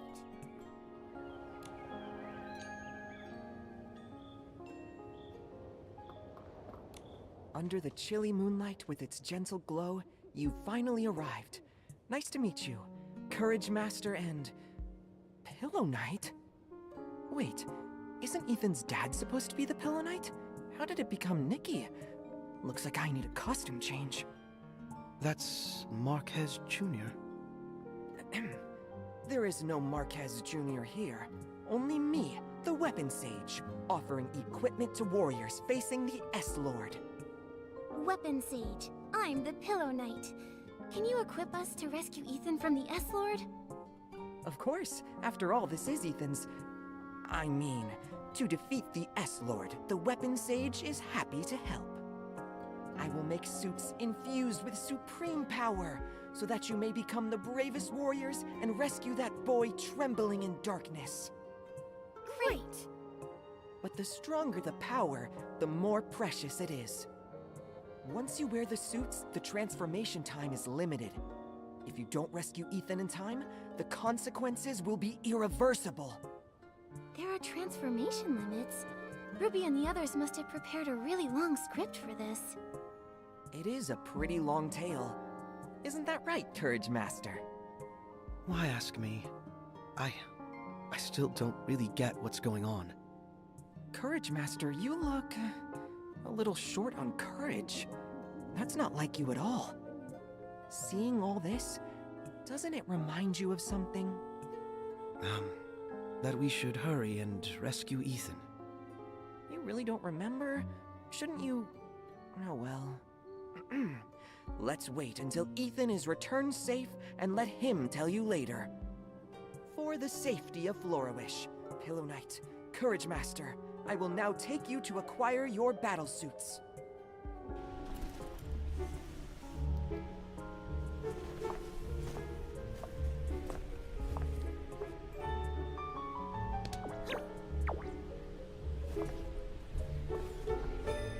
The sinister trials of the S-Lord are set down as written instructions. Clues to your path emerge from the dense fog. Hurry to the land of light and birds. Seek guidance there from the Culinary Sage. Only then... Oh, the thread of that boy's fate entangled by the Dark Essence can only...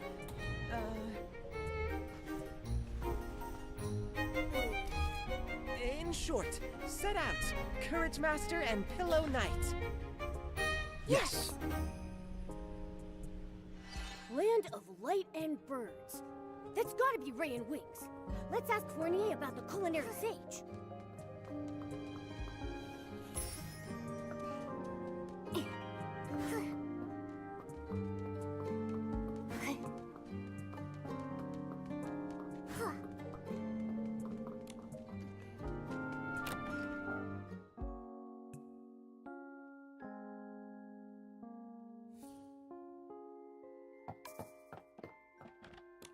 Mr. Fournier, do you know where the Culinary Sage is? Stop searching. The sage you're looking for stands right before you. Answer me this. Do you prefer sweet, soft candy, or sour, hard candy that will make your teeth hurt? We can discuss that later. Right now, we're here to rescue someone. Rescue me first. Get me out of this embarrassing role-playing scene. I spent all day memorizing lines just for this courageous master and pillow thing. It's the Courage Master and the Pillow Knight. Right, of course it is. Courage Master and Pillow Knight. Now, do you want the sweet, soft candy, or the sour, hard candy that'll make your teeth hurt? Just so you know, the second one really will damage your teeth. Ooh, hearing that, I kinda want to try the sour one. The Weapon Sage said the Culinary Sage would give us some guidance. Could these candies be connected to rescuing Ethan? Probably. According to the little guy, these candies are the ransom. The S-Lord specifically requested them. She even told me to make 30% extra, just in case you sneak some along the way. There's plenty to go around. Sounds like she's expecting us to sneak some. These candies are shaped like paper cranes. Yes, took me quite a bit of effort. Once, you mentioned wanting food like wish flight papers with wings.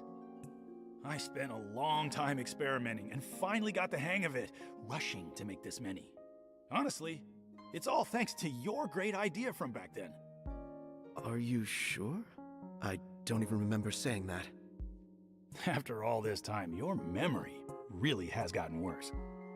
Listen, as you get older, you should go out more and get some sun, or you risk early forgetfulness. This is just the beginning. I'm not that old. Don't spontaneously start a midlife crisis. All right. I still have other guests to attend to. Take your ransom and hurry to the Sky and Balloon Viewpoint to fetch Ethan. Sky and Balloon Viewpoint. Sounds like a hot air balloon ride. We need to ride a hot air balloon to find Ethan.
Such a commanding stance, such an extraordinary presence. You must be the legendary Courage Master and Pillow Knight.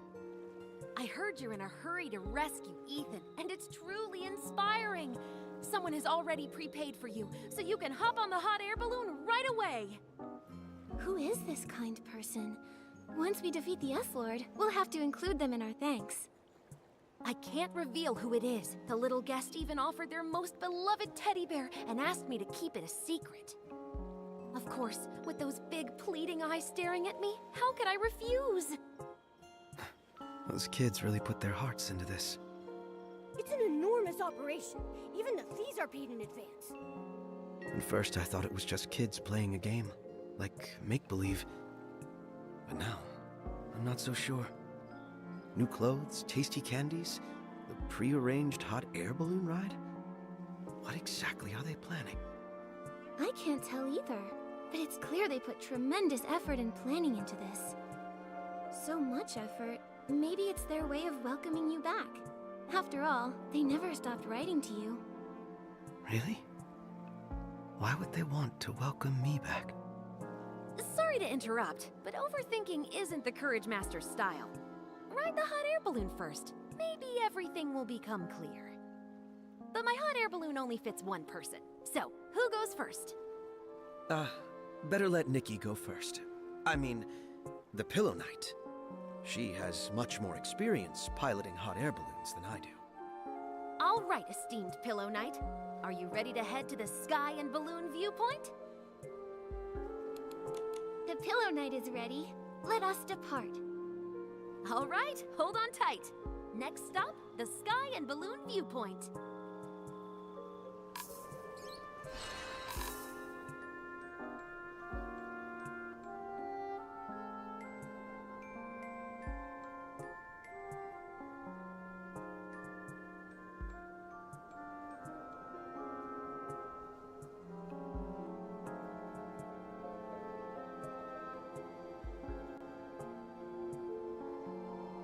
Saying goes, the higher you fly, the further you see. While enjoying the view, don't lose track of the kids. It's chilly here. Nikki, watch out!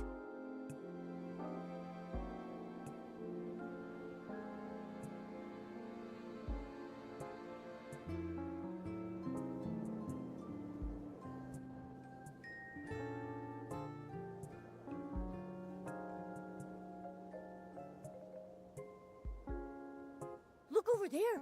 Is that Ethan and the others?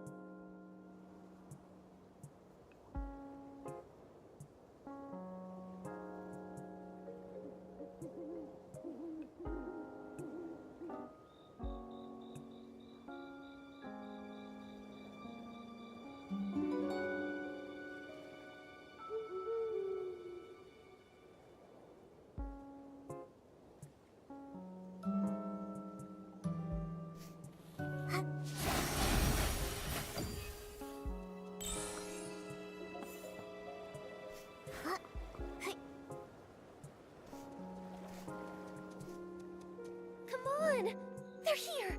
Mr. Giovanni got here early! The Courage Master and Pillow Knight have arrived as promised. Listen here, S-Lord. Where is the S-Lord? We're not... What Jean is saying is that the S-Lord sensed the arrival of the Courage Master and Pillow Knight, then fled, leaving us here. Is that really true? Can someone tell the Courage Master and the Pillow Knight what you're up to? My guess is that it's a welcome party for the Courage Master, right?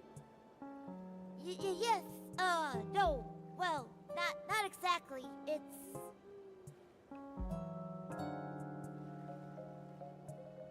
Whether it's a game or a prank, as long as you're not actually in danger, that's what matters. Mr. Giovanni... Actually, we wanted to thank Mr. Giovanni and Miss Nikki for helping too.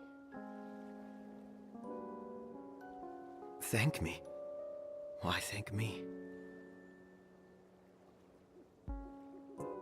Remember that time I had a huge fight with Dad and ran off crying, walking from dawn till dusk? Then you found me at the street corner when you were closing your shop.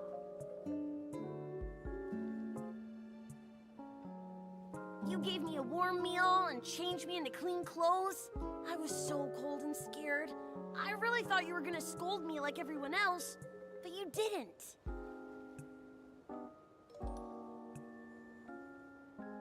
You walked me home and told Dad off for yelling at me over something so small. You even gave me this book.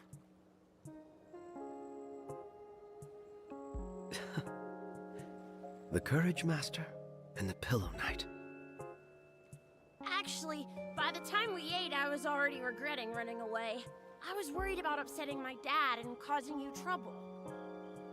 But you read me this book and said you liked the Courage Master's line.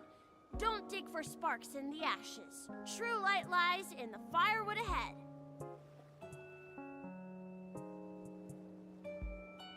You said, instead of dwelling on the past, I should only think about what I should accomplish tomorrow. And me! That time Jean tripped me and my braids came all undone. It was you. You were the one who fixed them for me. I lost the sewing money Grandpa gave me, so I hid in the corner crying. And you secretly slipped me some blings, saying you found them. You helped me walk Paulini. Now every time she sees you, she just runs up and licks you. These small moments, I barely remember. But you remembered them all. The small acts of kindness you planted blossomed into beautiful flowers. Dad says even a tiny favor should be repaid with a heart as big as a bulkhead. We heard you went back to your hometown. We didn't know why you seemed unhappy, but we wanted to do something to help you feel better. When we play make-believe, we love acting out the Courage Master and the Pillow Knight. Ethan wanted the biggest, best make-believe ever, and maybe Mr. Giovanni would enjoy it too. The transformation outfits, Mr. Fournier's candies, even the hot air balloon route. He planned it all. I hope it was fun. Even I had forgotten I had ever said such things. It's such a simple truth, even children understand. Maybe I should take time to reread this book.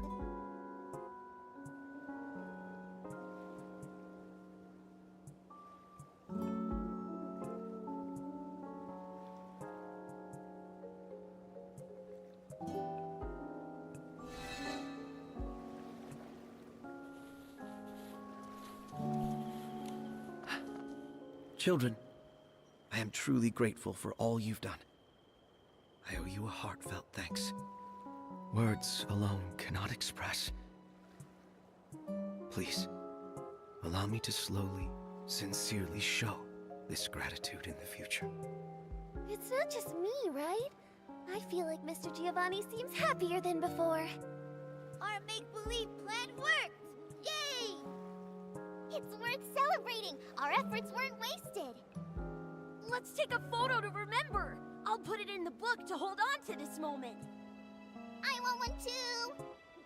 Let's all take it together.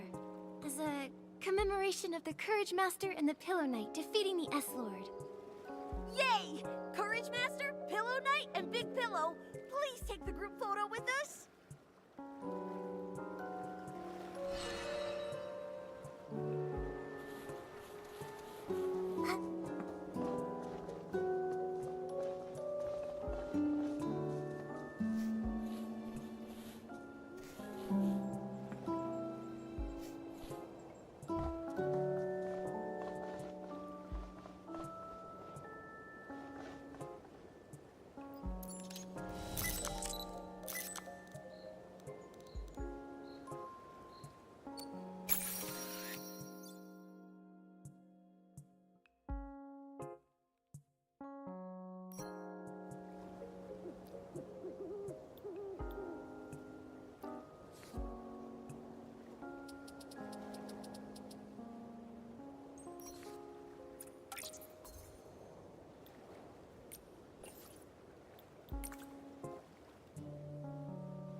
Miss Nikki, let's take a photo with the Pillow Knight, Courage Master, and everyone else. I want to put it in the book to remember this moment forever.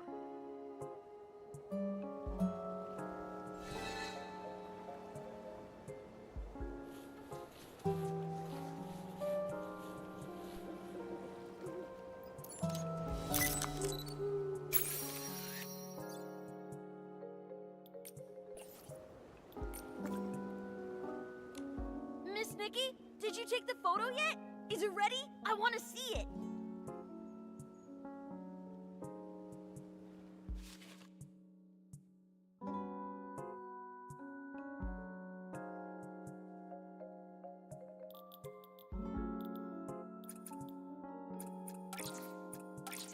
It needs to be the Pillow Knight, the Courage Master, and everyone. This one's got Miss Nikki, Mr. Giovanni, and everyone in it. Thank you, Miss Nikki and Mr. Giovanni. Miss Nikki slipped into the role instantly. She did such an amazing job. Miss Nikki is the smartest. Without her, Jean would have spilled the beans before we even started. You. Seeing everyone this happy warms my heart all the way through. Don't you agree, Momo? Right. There really are more good people in the world than bad. It's wonderful to be able to properly express our thanks to Mr. Giovanni and Miss Nikki. Oh. Speaking of thank yous, there's actually someone I've been meaning to thank all along. Who is it? Just like you. It's Nikki. I used to think my life would never be over once I found my revenge. But I was just a shadow with no tomorrow.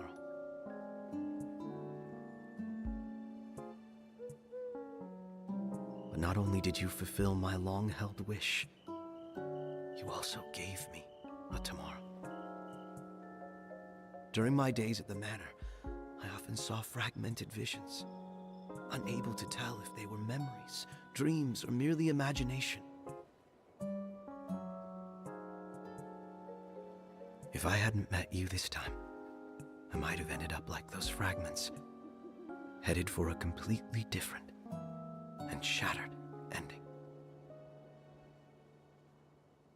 Then from this moment on, live each day fully. Cherish yourself, and truly enjoy life. Go meet more people who need light, and pass it on, just like how you brought hope to these children. All right. I'll follow the Courage Master's example, step by step. I'll seek the true light ahead. So moving! The Courage Master regained courage and deepened his friendship with the Pillow Knight. I love this ending!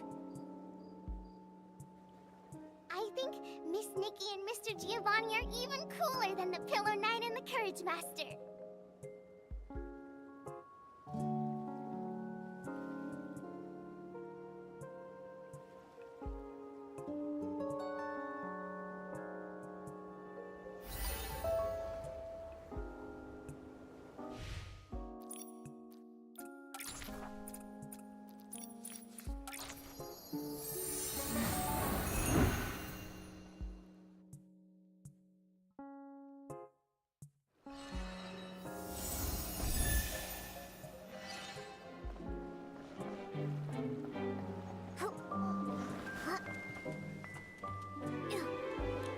It's way past the time we set for them to return. I'm really worried. Let's stay calm, Nanoi. How about we send someone to look for them? Carrying all those ingredients must be tough. Nanoi, Dada, what happened? Hi, Nikki. It's a long story. Wild Hearts recently recruited a bunch of stylists, and since everyone comes from different cultures and regions, there are naturally some barriers between them. I figured we needed a way for everyone to get to know each other quickly. So I came up with the idea of making a heartbound stew. It's a traditional stew from Wishfield, said to be a gift from the Wishing One. Traditionally, every household adds an ingredient to the pot, and together they simmer a big hot stew to ward off the cold. Cooking shoulder to shoulder, with every heart bound together. No wonder it's called heartbound stew. I think it's a truly delicious, brilliant idea. That's right. I even brought my favorite ingredient. But it looks like something went wrong with the stew.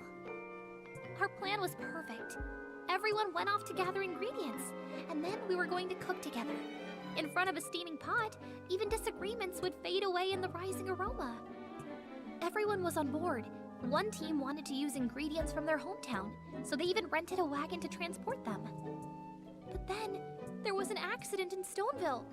From the messages Roberto sent, it sounds like they ran into serious trouble. As the leader, I should have rushed over right away, but there are still so many contest matters I need to sort out, so I had to ask Dada to help. And I've been crazy busy as well. If Nanoi hadn't asked me, I'd probably still be battling that mountain of paperwork. But I can't leave my post for long either, or Bebe will start complaining again, saying things like, "You keep slacking off and dumping work on me, Dada."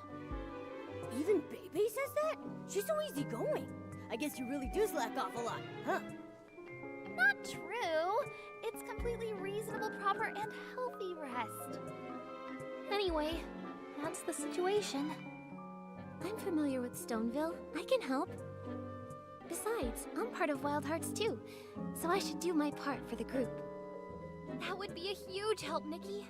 I'll make sure every team member knows you're on the case. You really don't need to. All right, Momo and I will head to Stoneville now. See you later.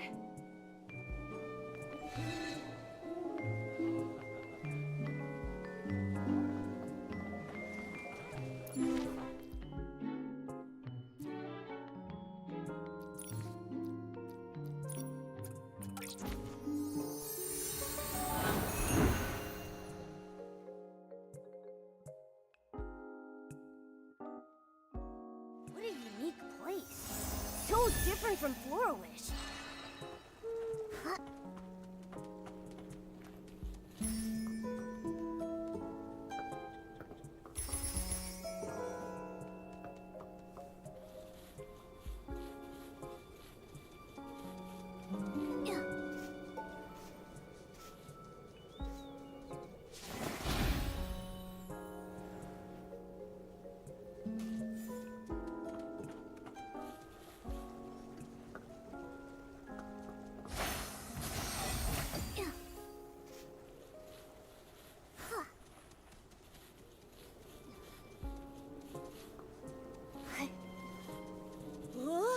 Why does it look so miserable here?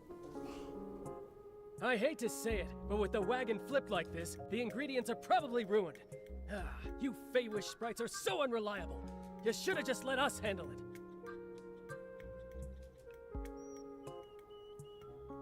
You PCs are only wise after the fact. If this job were really all up to you to handle, You'd just whine about it being too tiring and how you can't do it. That's ridiculous! We'd finish the work fast and perfectly! Oh my, you two are butting heads again. Let's just stop the bickering and focus on picking up the ingredients first. That's right. I don't want to hear about any finger-wagging right now. My precious Floragales got crushed to mush. Who's going to make it up to me? Ugh. Floragales really aren't suitable as ingredients. They are if I say so. What? The tension's thick as a brick. I didn't expect it to be this bad. It looks like the issues between the team members won't be resolved anytime soon. Momo, let's take care of the overturned wagon first. If it keeps blocking the road, the villagers won't be able to get around. But the ingredients are scattered everywhere. How are we supposed to handle this between just the two of us? Any ideas, Nikki?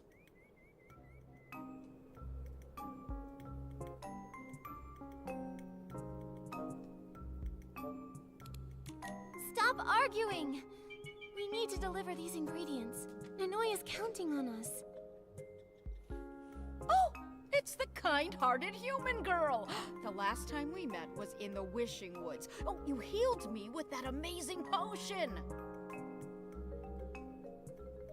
I don't usually take orders, but because it's you, I'll make an exception. It's Nikki, the one who saved all us PCs. You're right, Nanoi is waiting for us. It's just that fixing this wagon is a bit tricky. How did it flip over? It was the sheep. All of a sudden, a whole flock rushed through and knocked the wagon over. Well, that's not so surprising. Sheep can be rowdy, and with their strength, when they get excited, things like this can happen. Granny Oversleeves, this is all that Feywish Sprite's fault. She insisted on taking this path. Let's not argue about that now. The most important thing is to clean up this mess quickly. Armando, you know about mechanical things and have skilled hands, so we'll leave the wagon repairs to you. For the materials, we might need your help, Nikki. Leave that to us. Momo and I will go calm the frightened sheep.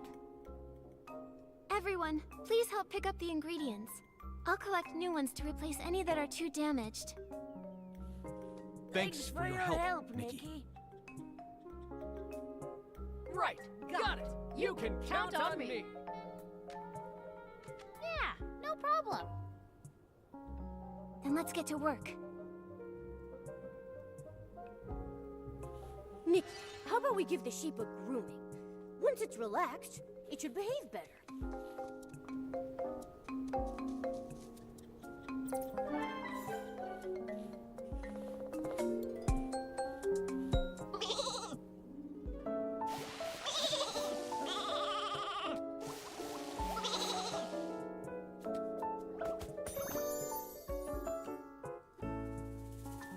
Sheep grooming, check. Next on the to-do list, Collect 1 button cone, 1 starlight plum, and 1 lamp chili. Oh, and those scattered repair materials. Nikki, Dorobo seems a little sad. Let's... Thanks, Nikki. These ingredients are enough. But, Dorobo, are you okay? I just feel a little down. When I applied to join Wild Hearts, it was because I wanted everyone, regardless of their background, to sit together and enjoy a meal. So when Miss Nonoi suggested we make Heartbound stew together, I was so excited I nearly jumped onto a tree branch because that's exactly what I wanted to do! If that's what you wanted, then why are you feeling down? It's just now with all this chaos, everyone keeps arguing. All because I, the driver, failed to avoid the sheep in time. I can't help but wonder why Nonoi chose me. So many excellent people applied, yet she picked a clumsy Feywish sprite like me. Nonoi chose you for a reason. Maybe it's the sparkle in your eyes when you look at food. Or maybe it's your pure passion. She must have seen a light that only you have. Besides, the sheep's sudden rush was completely unexpected. Even the most experienced driver couldn't have avoided it. So don't blame yourself for everything. What we need to do now is collect the scattered ingredients and fix the wagon. That's more important than arguing about who's right or wrong. You're right, Nikki. I should start gathering the fallen ingredients. Thanks for cheering me up. I feel much better. Yeah, Nikki to the rescue! Let's get moving! All the ingredients are ready. I wonder how Armando is doing with fixing the wagon. Let's deliver the repair materials and check on the situation.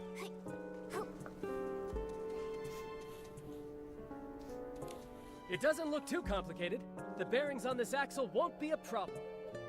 But we need something to reinforce the wood. Otherwise the base won't hold, and it could flip again while moving. Hey Armando, how's the wagon repair going? Almost got a handle on it, but there's a small issue I'm not sure about. I was thinking we could add a manual brake while fixing the wagon. That way, even if a flock of sheep rushes in, we can pull the brake and stop it safely. But I'm not sure where to install the brake. Nikki, do you have any ideas?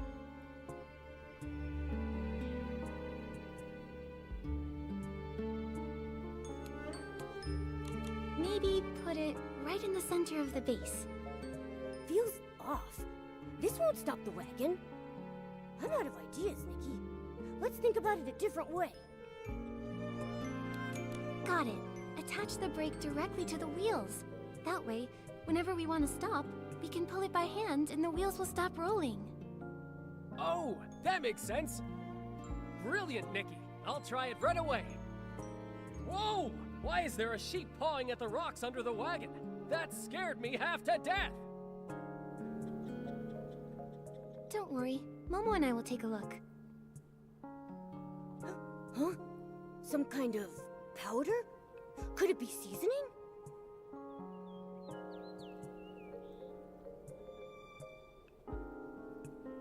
Hey, isn't that Nikki and Momo? Why's that wagon stopped here? What happened? Feels like every time there's an incident involving sheep, Mr. Calhoun is sure to show up.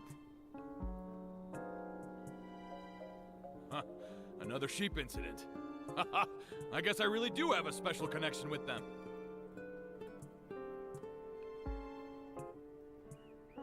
Here's what happened. A whole flock of sheep just ran in and overturned the wagon. Impossible! Sheep are usually mild. Even mischievous ones like Flora sheep wouldn't charge something bigger than themselves. Something's not right here. Could it be connected to that powder from under the rock? A Flora sheep was rubbing against it earlier. That's Bospark! Bospark? No doubt about it. As a sheep expert, I can guarantee that this is Bospark. Shepherds sprinkle a little on the path to guide their flocks.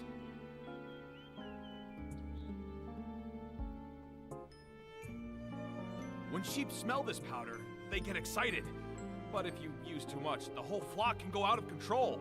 They could even stampede. So the powder under the rocks is the real culprit. Well done, sheep expert Calhoun. No big deal. When you've got sheep trouble, just call on Calhoun. Thanks so much. I'll go tell everyone about what happened. Everyone, please gather around. We've found the real cause of the sheep stampede.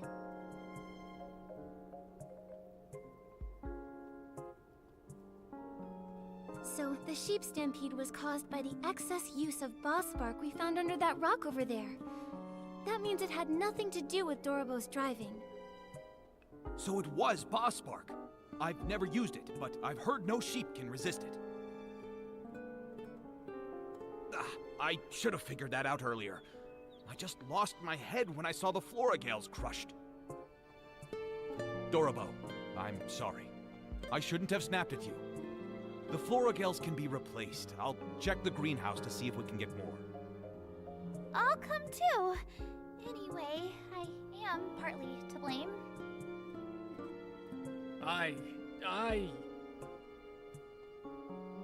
Huh. Weren't you just talking a lot? What's got you skipping like an old record now? It's fine. Armando was just worried about the wagon, and that we wouldn't get to make heartbound stew. Yeah, that's it. I had never had heartbound stew before, so I was a bit worried.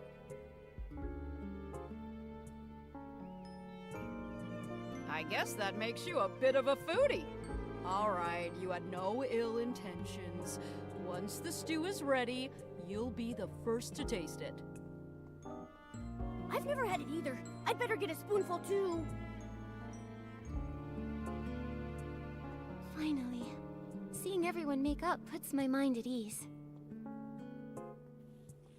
Our relationship with the Feywish sprites, it's like a torn piece of cloth. No matter how well you sew it, it's hard to make it perfect again. But even the most tattered cloth has leftover threads, and those threads can still be tied together again. We're a team, and we should be working together toward the same goal. I'm pretty sure that's exactly what Nanoi had in mind, too. That's right. That's the whole reason Wild Hearts exists. I can't believe the same folks who were just arguing loudly are chatting so happily now. Nikki, this is all thanks to you. Leave the rest to me. You two should hurry back and get started on the heartbound stew. Then we'll leave it to you, sheep expert.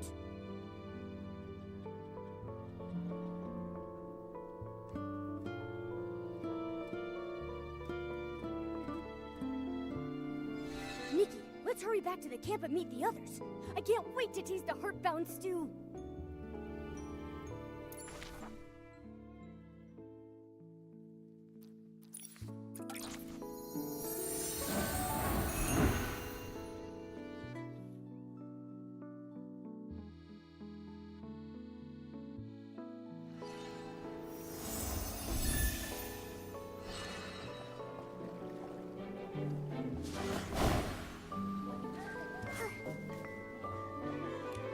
Nikki, come quick!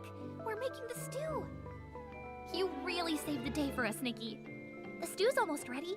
Do you have anything you'd like to say? Time for another classic wrap-up speech. Yeah! Say a few words, Nikki. I'll just keep it simple. First, thank you all for gathering here today.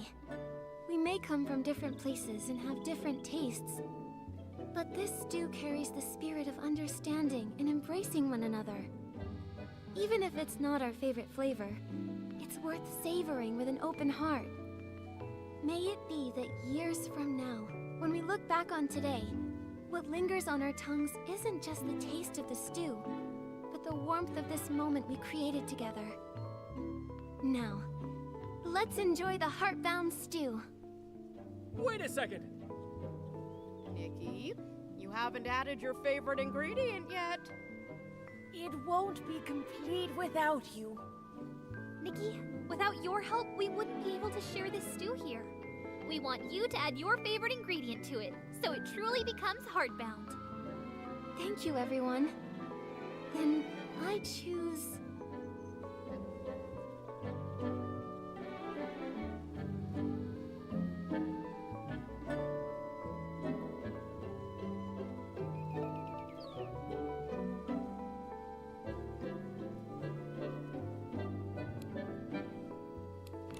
I think the stew is missing some color. Let's add some lamp chilies. Oh, a bit too spicy for us older folks. What an intriguing taste. I want more. Water? Too spicy. My lips are burning. Ooh, that heat really warms you right up. This is the most unique stew I've ever had. Now that everyone's full, let's capture this wonderful moment with a group photo. Nikki, come join us. A group photo? I've never taken one before. Sure, we'll have Momo take it for us. Leave it to me.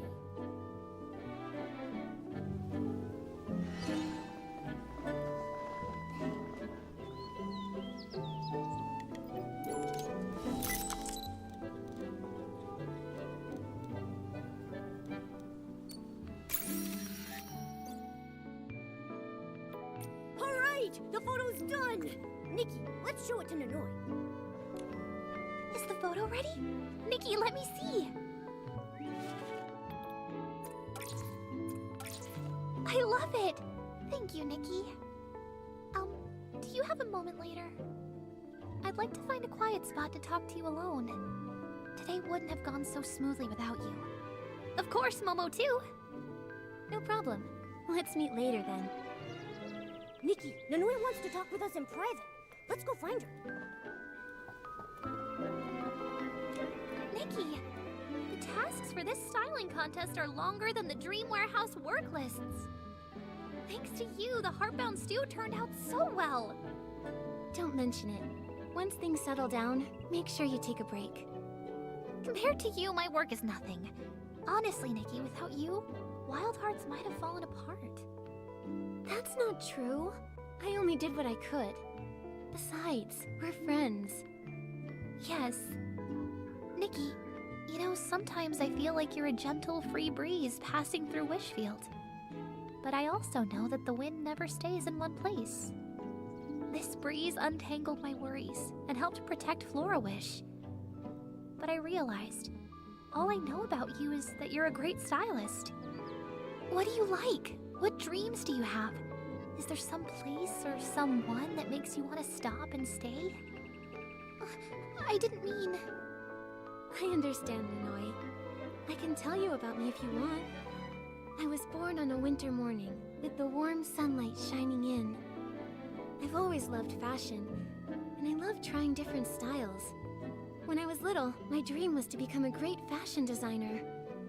When I first came to this land from far away, I felt both curious and nervous. Curious about the adventures ahead, and afraid I might never find my way home. But I quickly grew to love it here. The streets of Florawish, the smoke rising from the chimneys in Stoneville, the breeze through the Wishing Woods. Each one holds a precious memory. I've met so many wonderful people, gathered so much warmth and kindness. Still, at times, I do miss home. I miss my parents, my sister. Nikki. But I'm not alone. I have Momo, and I have all of you. Maybe coming to Mirrorland was fate's strange but beautiful arrangement. So I want to enjoy this journey. To discover this world with my own eyes. Collect miracle outfits, meet new friends, and connect with kindred spirits. Most importantly, I want to find warm, hopeful endings for everyone. For those I've met, laughed with, or even stood against. That's an incredible dream. The road won't be easy, but I know you'll walk it with a smile. Of course! Nikki never backs down from challenges. And I'll always be by her side. Now it's your turn, Nanoi. I'd love to hear what your dream is. I want to become an excellent dream warehouse keeper. To protect Wishfield and help everyone here live in harmony. When I founded Wild Hearts, I was surprised by how many amazing stylists applied. I remember Dorobo asked me why she was chosen, since there were so many candidates. To me, true harmony isn't about making one side bow and compromise. It's about people who have always stood back to back, turning around and learning to gaze at the same sky together. Maybe one day, the walls between us will fade away with time, and with deeper understanding. All I can do is plant the seed, and wait patiently for the day it sprouts. Such a big dream. But after all that arguing earlier, it looks like you've still got a long way to go. But we can take it step by step, slowly creating a friendlier, more comfortable environment for everyone to connect. Just like this pot of heartbound stew. Exactly. It won't be easy, but I don't regret my choice. And I believe you don't regret yours either. Even if I had to start over 100 times, I'd still choose this path. I'll always be here in Wishfield, wishing you well. Before I forget, please accept this gift, Nikki. May the breeze guide your way forward, and may the stars light your path home. Until next time, Nikki. Thank you. I hope one day, everyone in Wishfield can sit together again and share another pot of heartbound stew. See you soon, Nanoi.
Don't blow away. It's just a light breeze. I'm not worried at all.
Off you go.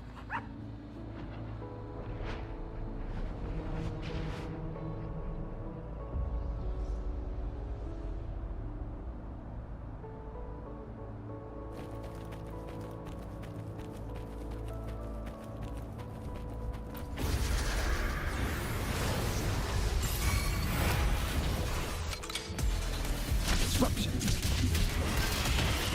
Conditions up. Very confined within limits. Watch out. Exploit. Prime. Blue! Notice him. Bask in the sunlight. The fruit of evolution.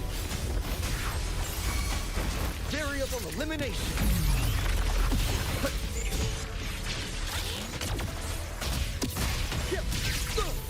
Reconfiguration. Complete overhaul. Conditions up. Pierce through the stars.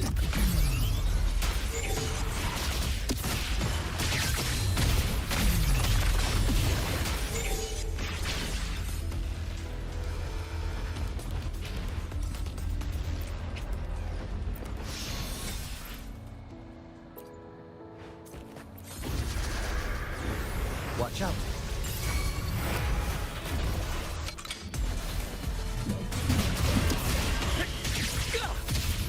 Disruption. Leave it to me. Moldy! The fruit of evolution. Luminous energy.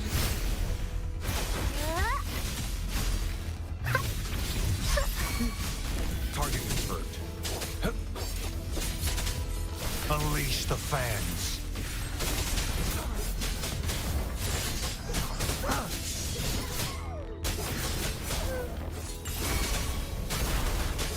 All is fair in war.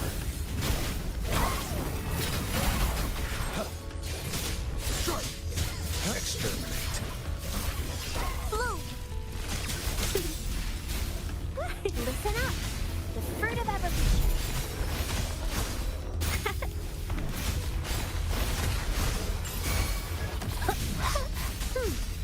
Variable elimination.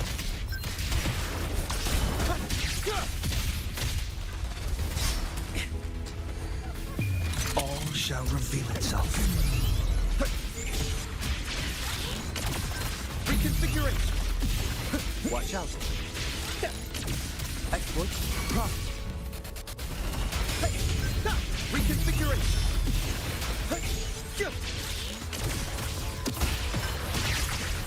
Reconfiguration.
The experiment begins.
The experiment begins. I see my way clear.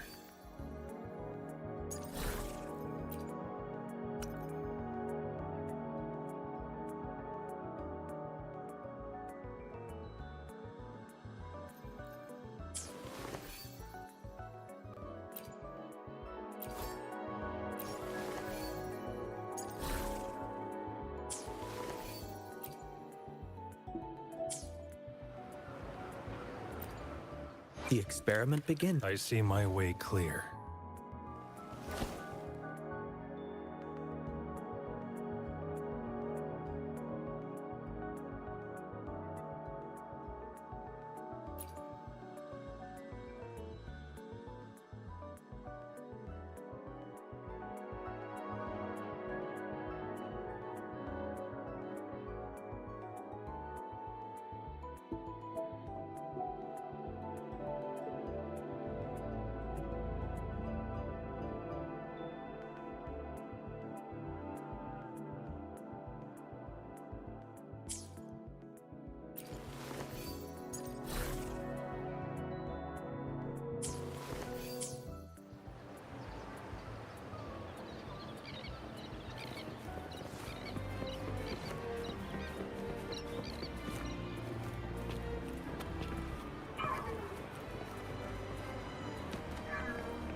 Watch out.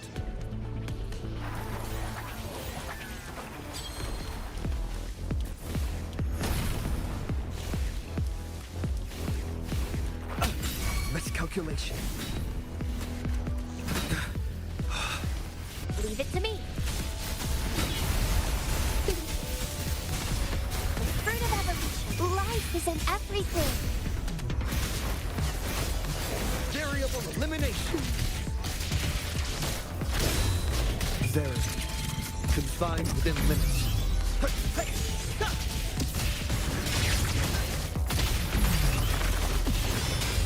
Complete overhaul.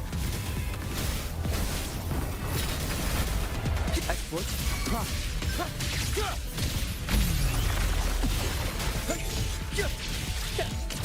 Reconfiguration.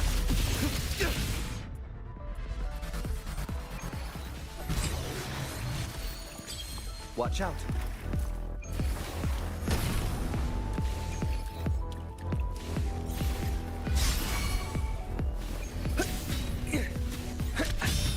Conditions up.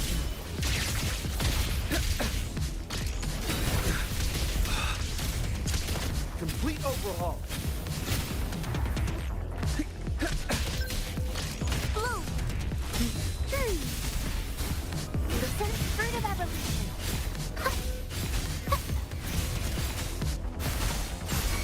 Variable elimination.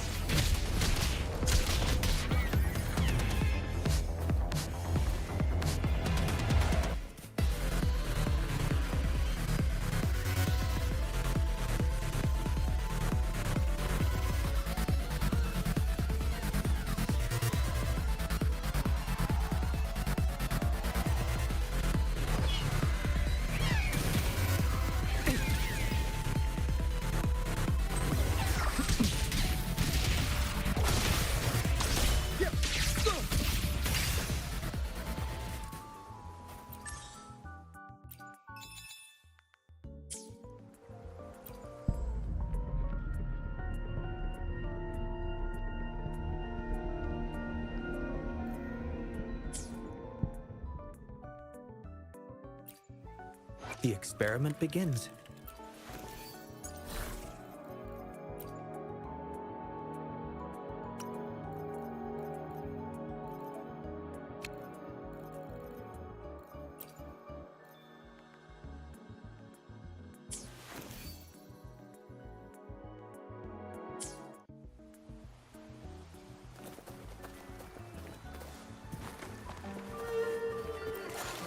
Watch out.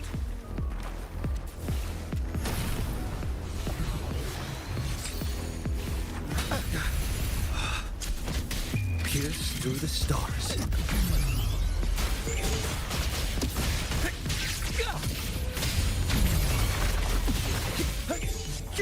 Risk level increasing. Complete overhaul. Leave it to me. Photosynthesis. I can use some fertilizer. Luminous energy. Fruit of evolution. Variable elimination. Conditions optimal. Disruption. Complete overhaul.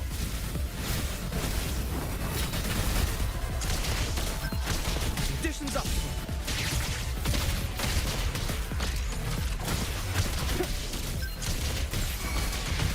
Let's slip the dogs of war.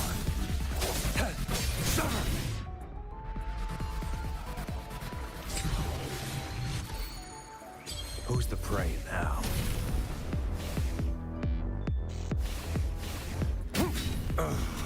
Stay calm. War spares no one.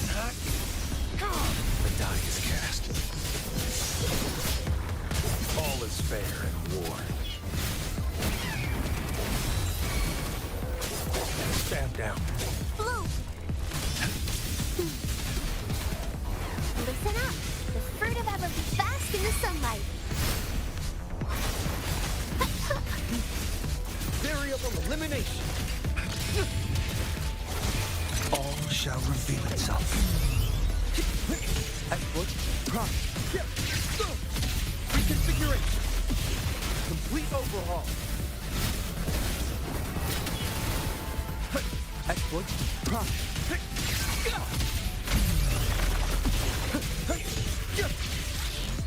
Reconfiguration!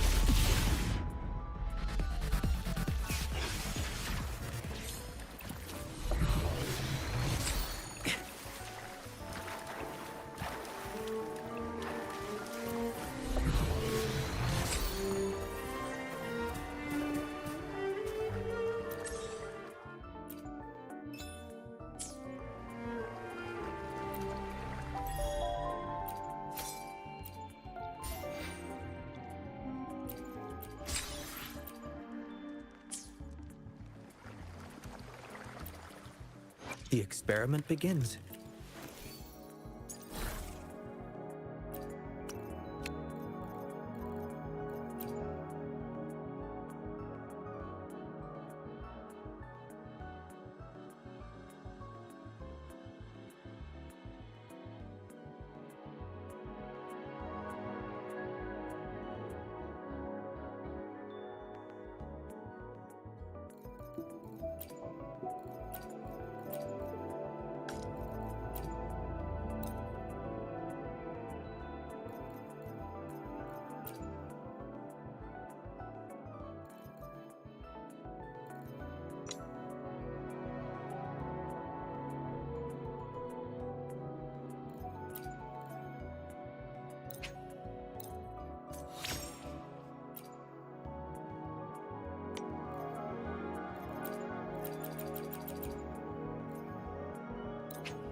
Time for replacements.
Time for replacements.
There.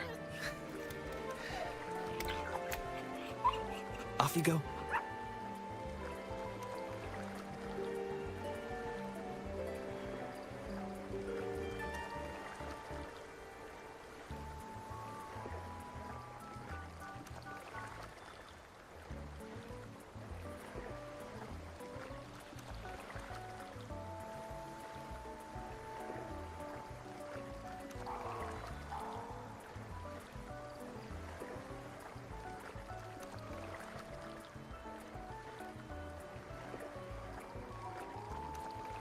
Time for replacements.